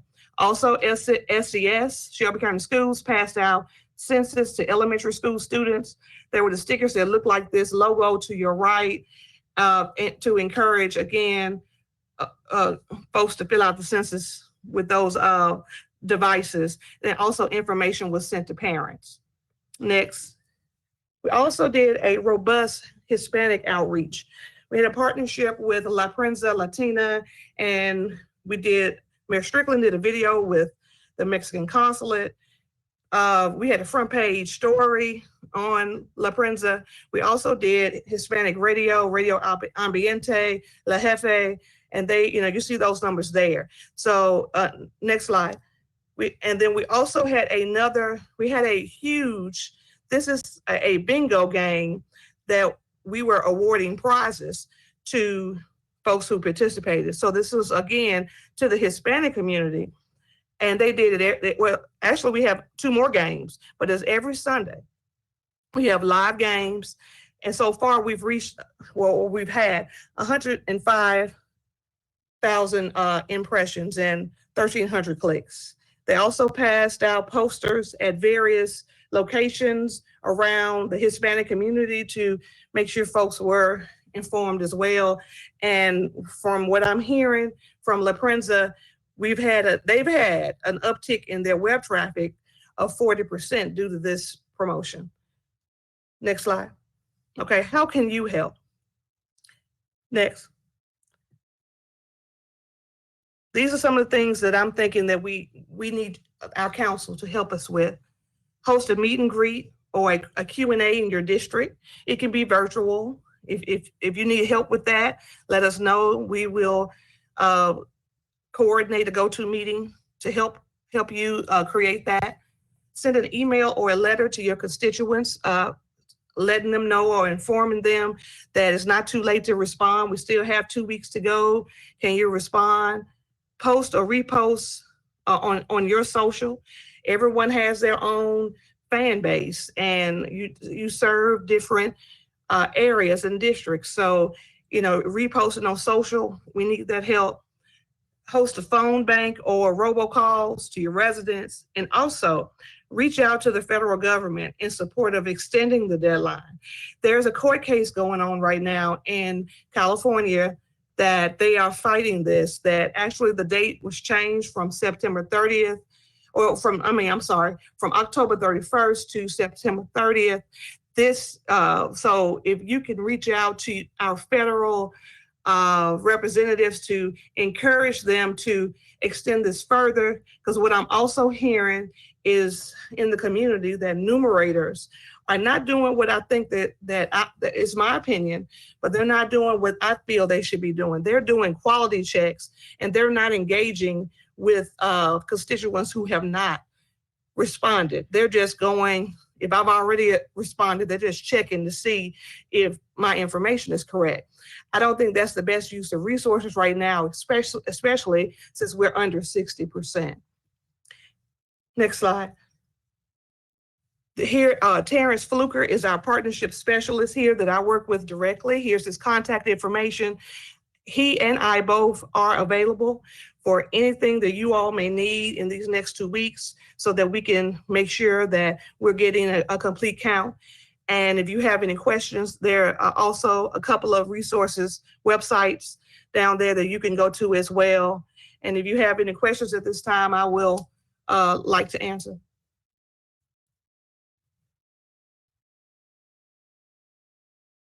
Thank you for those presentations. I have several members in the queue of questions. Councilman Jones.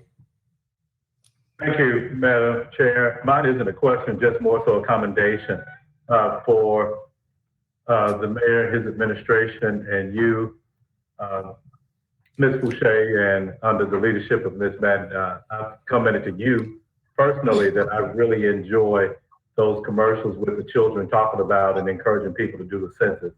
I watch Fox 14 in the morning, and it seems like I still see it in the morning. So I just want to commend you for the great job that you are doing. That's all I want. Thank you. Thank you. Okay, thank you. Councilman Carlisle. Thank you, Madam Chair. I agree with my colleague, Councilman Jones. Phenomenal commercials. It's been an amazing effort. both public and private. I know that there are, the chamber has an initiative going, and just to the general public, Councilman Canale touched on it. This is not a red, blue, white, black, brown, yellow, purple, green issue. This is a Memphis issue. We cannot stress to the public how important it is to fill out and participate in this census from a variety of levels. And so I just implore, and I appreciate the slide that says what can we do as legislatures. I am going to get with my staff and figure out how we can engage and do some of those suggestions. I'm committed to doing that. It's a monumental effort. One of the things that is greatly concerning is the deadline that's approaching. And colleagues, we've got to get together and figure out how we can muscle our way as a voice and try and extend that, because I know from the conversations that I've had with some members in the chairman's circle that we're not even where we need to be, in particular in the Latino community. So we really have got a lot of work to do. And so I appreciate all the efforts so far, but our work here is not done. And so thank you. And please continue to, Ms. Fouché, to remind us as much as you can that we need to be focusing on this, because I know there's a lot more going on in the world, but thank you so much. With that, I yield back, Chair. Okay, thank you. Councilwoman Easter Thomas. Thank you, Chairwoman. One, y'all seem like y'all brought out all the tricks and everything for this, and I just commend you, because a lot of that stuff is, it just shows the extent y'all have gone through. So just thank you for just being so diligent and pressing on this. As Councilman Carlisle said, it's easy to forget that, oh yeah, we do have to do the census too, in the midst of everything else. I just wanted to offer this other suggestion. I know you all said that you sent items home or stickers home with elementary students. As we know, every Thursday and Friday, students are picking up food from NCS sites. And so I didn't know if you all were doing anything on Thursdays and Fridays, getting it to those parents. And the thing about that is that any Memphis parent can go pick up food, even if their kids aren't in SCS. So that may pose other exposure opportunities to other adults. So that was all I wanted to add. I agree, and any help that you can give me on that, I would appreciate that. We've asked them to do more. I've even asked them to send a robocall out to all of everything else, and they've yet to do it. And so any help that you can give me, to push them to say, okay, this is important. I can give them as much collateral as possible, but I've made act, and I just haven't had any movement yet on that. And I know everything's crazy with the virtual thing, because I got 2 upstairs right now. So I understand what's going on right now. But I'm here with my brother as well, so I'm with you. if any help you can give me to help us move that, because this is important, and it does affect programming for kids, the funding that we get for programming for kids. So any help you can give me, please, let's chat after this, or either I'll send you an email of what you can do to help us get that done. Okay, thank you. Thank you. Councilwoman Logan. Thank you, Chair Robinson. I just wanted to commend you as well, Mr. Shea, for your efforts, and to let you know how accommodating Mr. Fluker has been in my district, helping to inform, educate, and motivate, coordinate. He's just been really great from the beginning of the year to now in helping us, especially the faith-based community. I also just like to encourage all of my colleagues to reach out to the churches in your area and ask them to send out robocalls. And I'm sure you already have done that, but we have those grassroots connections, neighborhood associations, and watch groups and things like that that we have personal contacts with. But I just really wanted to say he was very accommodating and great to work with. So kudos to you and the mayor and his staff and your department as well. Thank you. And one thing I'm hearing in the community as well is I've spoken to a lot of community members as to why there's apathy around people not responding to the census. It's similar to voting. I don't think it's going to affect me, or I don't think the money is going to come to my area. So why do it? So we need some help with that, as leaders in your respective communities to help us push that message even further down the road that it will affect you. The quickest way to be invisible is to not be counted. Okay, thank you. Madam Chair, Yes, when we send this downstairs tonight, it's not going to be very effective in 2 weeks. that's absolutely, yes, you can. I need a second on your resolution Second. here. And Carlisle. Yes, ma'am. Madam Chair, You got something else? Yes.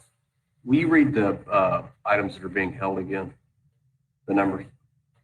Item number 1 and item number 24. Okay, thank you. You're quite welcome. Council members, do we have any other questions, concerns? I'm sure that the council can come together. We come up with some kind of contest, have some prizes, and I know people will get involved. If we give them a $10 gift certificate here and there, I think we all can participate. Dr. Warren?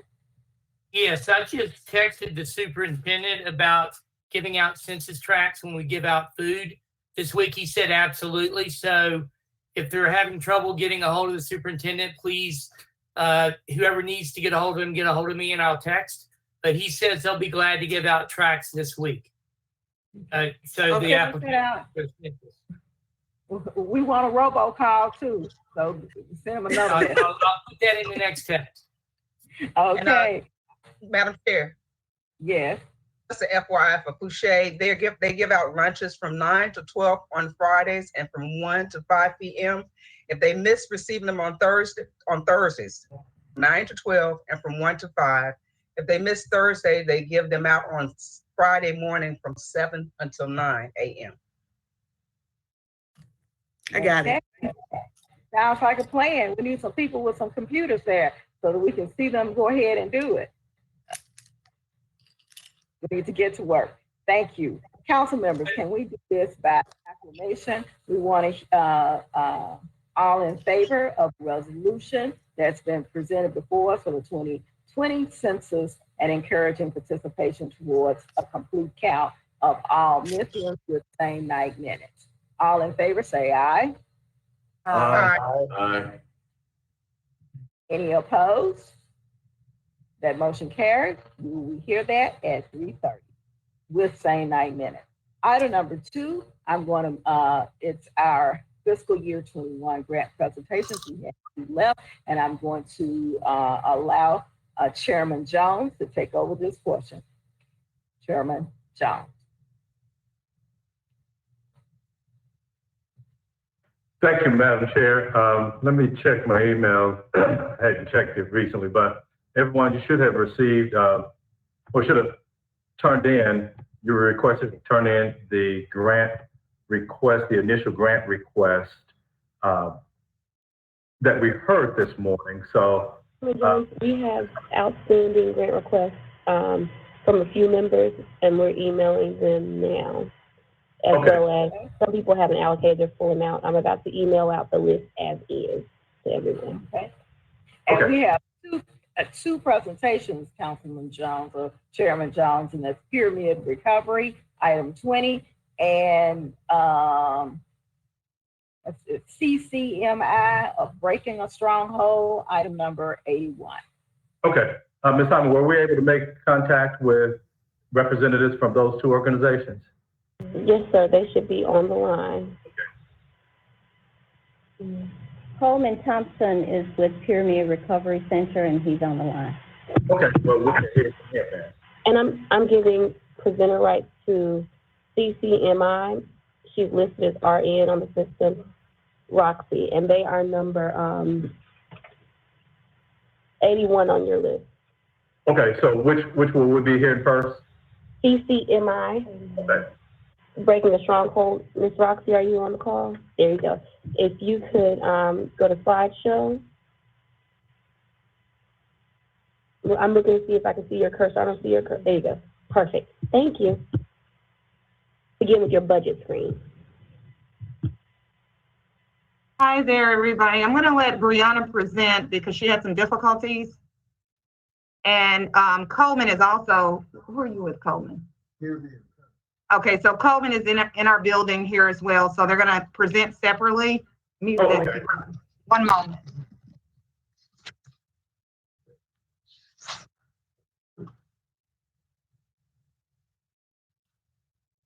Thank you so much. I'm glad you guys were able to link up.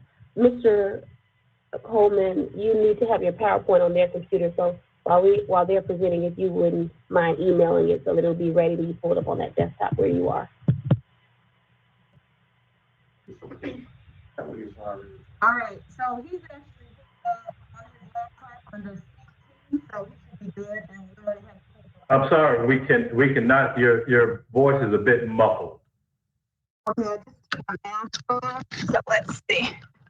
All right, so Coleman will be able to present from his laptop from our conference room. We've gotten him up and ready to go, so he should be good under CT. At this time, you're going to hear from Shakelia Wilson. She goes under the name of Brianna, but she will take it from here. Thank you all. Thank you, Councilman.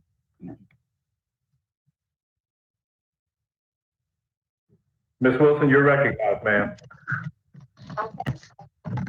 So my name is Brianna Wilson, and I was hired by CCMI to be the representative to conduct this presentation due to Mr. John Black currently traveling. And this here is the funding amount that's being requested. And I'm just going to go over the mission statement and tell you all some things about CCMI. The mission statement for CCMI, which is Christ Centered Ministries International of Breaking the Stronghold Incorporation, facilitates music, ministry, and media-focused engagement opportunities that benefit communities in the Mid-South. We serve as a connector, leveraging our many partnerships and the rich experiences of our members to offering programming that will serve, educate, and inspire our youth. And CCMI provides services to youth when it comes to music, media production, and mentoring. CCMI primarily works with youth in the Whitehaven area, but it's not limited to working with the city of Memphis. They also have a partnership with certified educators to help with the virtual learning. So the funding that they're requesting can also help out with that, being able to get all of the materials that they need. CCMI has participated in many festivals, carnivals, including many large and small events at the FedEx Forum, the Cannon Center, including state, city, and national events. CCMI leads with a strong, passionate board. We have Leon Griffin runs the media program. Ron Dotson runs the mentoring program, and Mr. John Black runs music and the production program. CCMI of Breaking the Stronghold, the organization was founded in 2017. Their address is 3355 Poplar Avenue, Suite 201, that's Memphis, Tennessee, 38111. And the opportunity that CCMI programs have, they help decrease crime, drugs, and youth gangs. They have prevention programs based off the community needs. CCMI engages in youth empowerment, economic development, and lowering poverty levels. CCMI has had a lot of help with helping teens and all ages communicate with music and anything that's going on with their program. With the community involvement with music, art, creative production, mentoring, and so much more. And that's all that I have for the presentation. And currently, they have raised $76,526 towards the amount that they're requesting.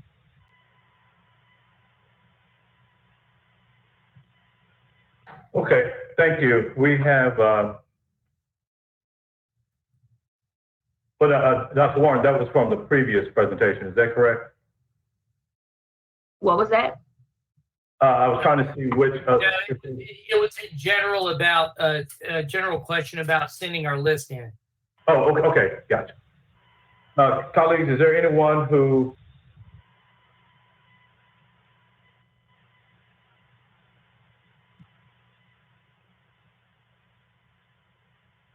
You're muted, Chairman Jones. We can't hear you. Oh, okay.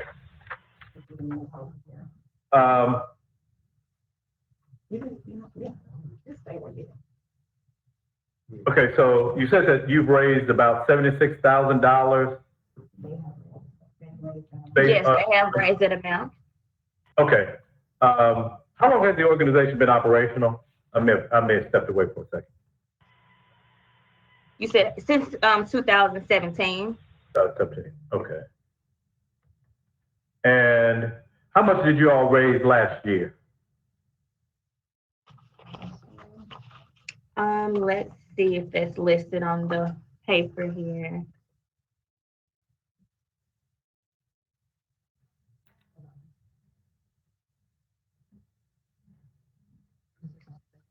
Okay, last year, $15,014.13 was raised last year. Okay.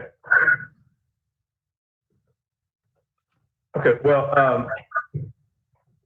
I guess I commend the organization from going from 15,000 to 76,000, but what is concerning, was always going to be concerning to me as a individual council member is based upon the original presentation and based upon the documentation here, it doesn't go into what's been raised this year, is that the organization was looking to the city to fund its entire operation. And so I'm not one, and this is just me speaking individually, going to be supportive of any.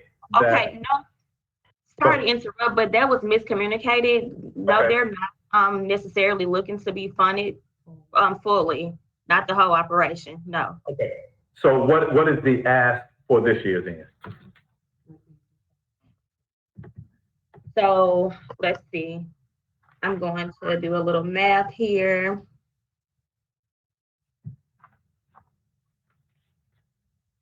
Because what I'm going on is the funding amount requested is this 203,267, but then that's also showing this total program budget Okay, just a second. of 203,267. Okay, so the amount that's requested is $126,741.35. Okay, but even at that level, that's still more than 50, asking the city to provide more than 50% of its funding. Is that correct? Well, yeah, we currently have other fundraising activities that are being planned, but anything that, you know, that can be given will be greatly appreciated. Okay. Thank you. That's all the questions that I have. I don't see any other council members in the queue. So thank you for your presentation. Hope you have a good rest of the day. All right, thank you, you too. Thank you. Councilman Jones, that completes your presentation. No, it looks Do you like have we, any- one more from Pyramid Recovery. Okay. Ms. Hyman, was it going to be on the same line? I believe she said he was set up in the conference room, so I don't know what he's listed as. Mr. Coleman, are you on the call, CT? I see him.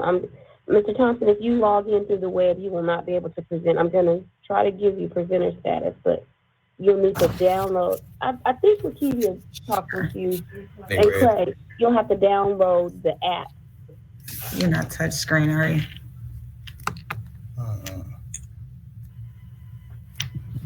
If it doesn't work, you'll need to just take a quick moment and download the app.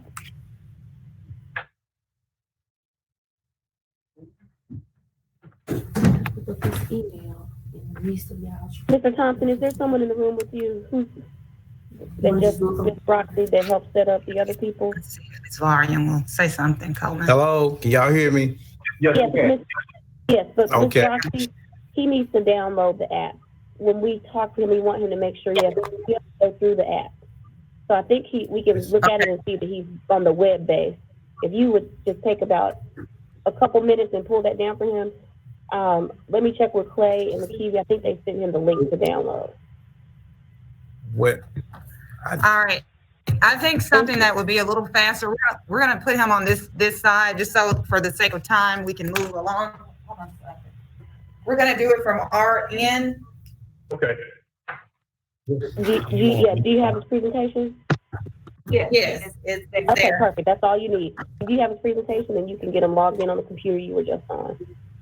Can you share my screen for me so that I can? For our end? accept? Uh-huh. Yes.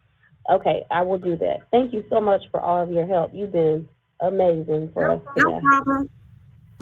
Thank you all. You guys are amazing. All right, we're gonna share. Don't worry about it. We have it up for you. Okay, there we go. Okay. Just a second.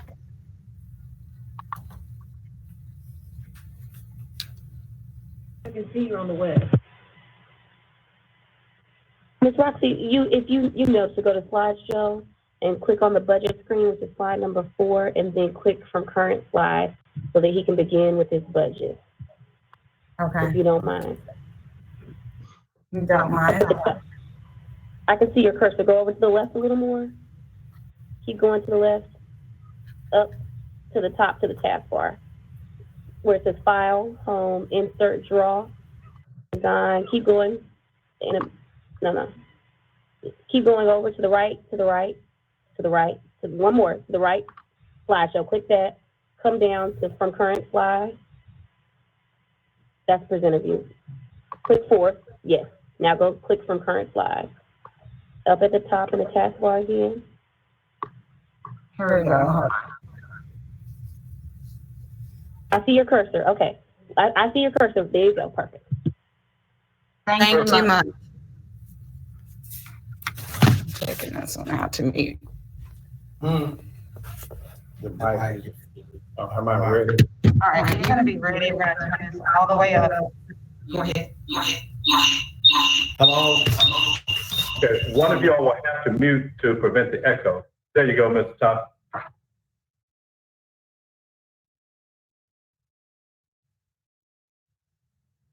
See, if you could unmute your computer, and then he can just present from one. It just would create an echo if they were both on in the same room. So one can just do the sound when you're ready. Okay. Hello? Yes, we can hear you. Okay. I apologize for the inconvenience on the technological, I'll say inexperience on my behalf, because I thought I was up earlier. I'll just chime right on into the budget. What we're asking for is $25,000. We've gotten it previous years before. What we're asking for the 25 is to complement our current state budget that we already participate with the after school kids in the ages from 11 to 19. And I don't know whether you want me to chronologically go down through that line by line, but we got some accounting, some personnel costs in there, payroll taxes, contract services, accounting services, programmatic services, which deal basically with the virtual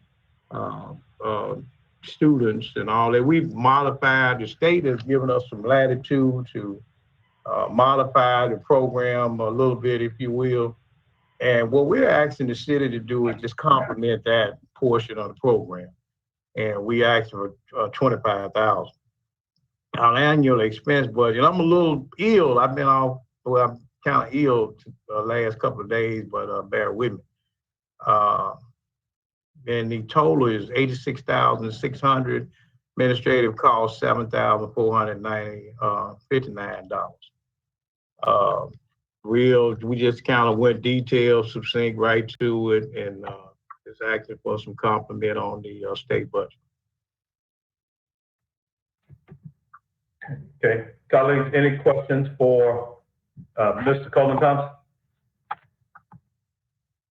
Okay, Mr. Thompson, I have an old spreadsheet, and I know, so this 86,000, is that this year's budget? My question is, what did you turn into the IRS last year on your 990 as far as total revenues for the previous year? I think it was over. I think it was over 50,000. Yeah, I can't remember the detail. The last 990 you got. Well, I don't have my jump drive with the information on there, and then the spreadsheet that I have didn't include your organization that would have listed that information. So I'm having to ask because I don't have it in front of me. Yeah, verbatim, not detail. I don't know the exact number, but I know it was over 50-something thousand. It was close to where we are now, pretty much. Okay, that's all I wanted to know. I don't see anybody else in the queue. Council members, if there anybody else that wants to be recognized, please raise your hand or indicate so in the chat box. Seeing none, Mr. Thompson, thank you for your presentation. Glad you're doing better. Bid you a good rest of the day. Stay safe, my friend. Yes, sir. Can I say one thing before I leave? I just want to say Miss Roxy Nunley was one of my after-school students years ago, and she heard me and she said, I need to help the old boy out. So that's what she called to help me out. I appreciate that, and I appreciate you all being patient with me. Certainly. Thank you, sir. All right, appreciate it. Madam Chair, back in your hands. Okay, thank you. I'm glad that worked out. We have two items that will be added on this afternoon at 3:30. Item number 31 and item number 32. 31 is resolution amending the fiscal year operating budget by accepting, allocating, and appropriating CARES grant funds in the amount of $15,022 from the Tennessee State Library and Archives for video conferencing equipment for the Memphis Public Library and Information Center. Item number 32 is a resolution, and we're going to take both of these together, recognizing the importance of the 2020 census and encouraging participation towards a complete count for all Memphians. Can I get a motion to move both those items to our 3:30 meeting? Don't move it. Seconded by Jones. All right. Thank you. And Jones? Yes. Okay, thank you. Juanez, will you please call the roll? Councilman Canale. Carlisle. Aye. Covet. Yes. Victor Thomas. Yes. Ford. Ford. Johnson. Yes. Jones. Aye. Logan. Aye. Morgan. Thank you. Morgan. Smiley. Warrington. Aye. Warren. Aye. Robinson. Aye. That motion passed. Lord, I Thank you. do. Ford said aye as well. Thank you. That item passes. Are there any other items that need to come before the executive session? I see Dr. Warren, did you have a question before we close out? Yes, I think that the robocall is also a possibility on that census thing for the school system. I just need someone to let me know who the superintendent needs to contact. Ms. Boucher. Okay, thank you. This meeting is now adjourned. I'll ask that you come back at 3:25 so that we can start on time at 3:30 And hopefully you'll get out way before 6 so that, Madam Chair, we'll have it even to ourselves. Yes, Madam Chair, Chairwoman Robinson, yes, he was calling me. did you guys add the grant fund so that at the end, we were gonna finalize today as an add-on a resolution allocating and appropriating the city council grant fund? No, we did not add that. Okay. Jones, would you please? We can suspend the rules, if Okay. we see that we've taken it, but, Ms. Hyman, have you still received the recommendation from all the council members? No, I sent out an email with all of the allocations that we were missing, as well as an updated one. So as soon as we get them, then all we would need to do is attach the resolution saying that these are the allocations. Great, okay. If you want to go ahead and move that item for this evening, please. Well, let me just say this, colleagues, I do have some concerns about us rushing this through because there have been various organizations where they have presented, they turned in a postcard asking for revenues, well, indicating that they have revenues less than $50,000, but their requests are greater than that. I think it would be judicious of us to go back and make sure that we are reviewing that and we're not over allocating that, but as opposed to rushing it for tonight. So I do have some concerns about it. I know we've been, normally this is something that we would have taken care of in the regular budget session, but I just have my concerns about rushing it through tonight. So I'm still willing to go with the will of the body, but that's just my concerns that I have as your budget chair. Okay. So I'll let somebody else, with my concerns, I'll let somebody else move it. I need a motion. Second. Okay, I have a motion by Carlisle, second by Canale to move our grant process forward this evening. Can I get a roll call vote, please? Madam Chair, I want to add a comment. If I may. What I would suggest, if that's okay, is just to get it downstairs, and to Councilman Jones's point, I share some of those concerns. My hope is that we can vet it, and at the very least, if there's an issue that comes forward, we can move to reconsider the item at our next meeting if something crops up. But I do share his concern, but just from a mechanical sense, I wanted to get the ball rolling. But I appreciate the budget chairman's comments very much. That I yield back. Okay, thank you. Councilwoman Johnson. I too support Chairman Jones on his concern about the financial obligations that we may be making. And I really don't think it's that big of a rush, being they have it to July of 21 to actually spend the funds. So I would support us waiting as well. Thank you. Before we do the vote, let me, so this evening, I'm sure there are some organizations that we can agree on and move on, and so we have left, we can bring back. Is that agreeable to all council members? Thank you. Anybody else have a question, concern? One is call the roll. Canale. Yes. Carlisle, Yes. Ovett, Yes. Easter Thomas. No. Ford, No. Johnson, No.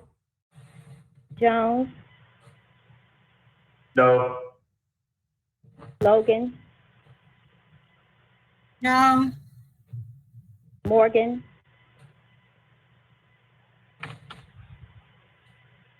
Smiley, No, ma'am. Swearingen. No. Warren, No. Robinson. Yes. That motion fails.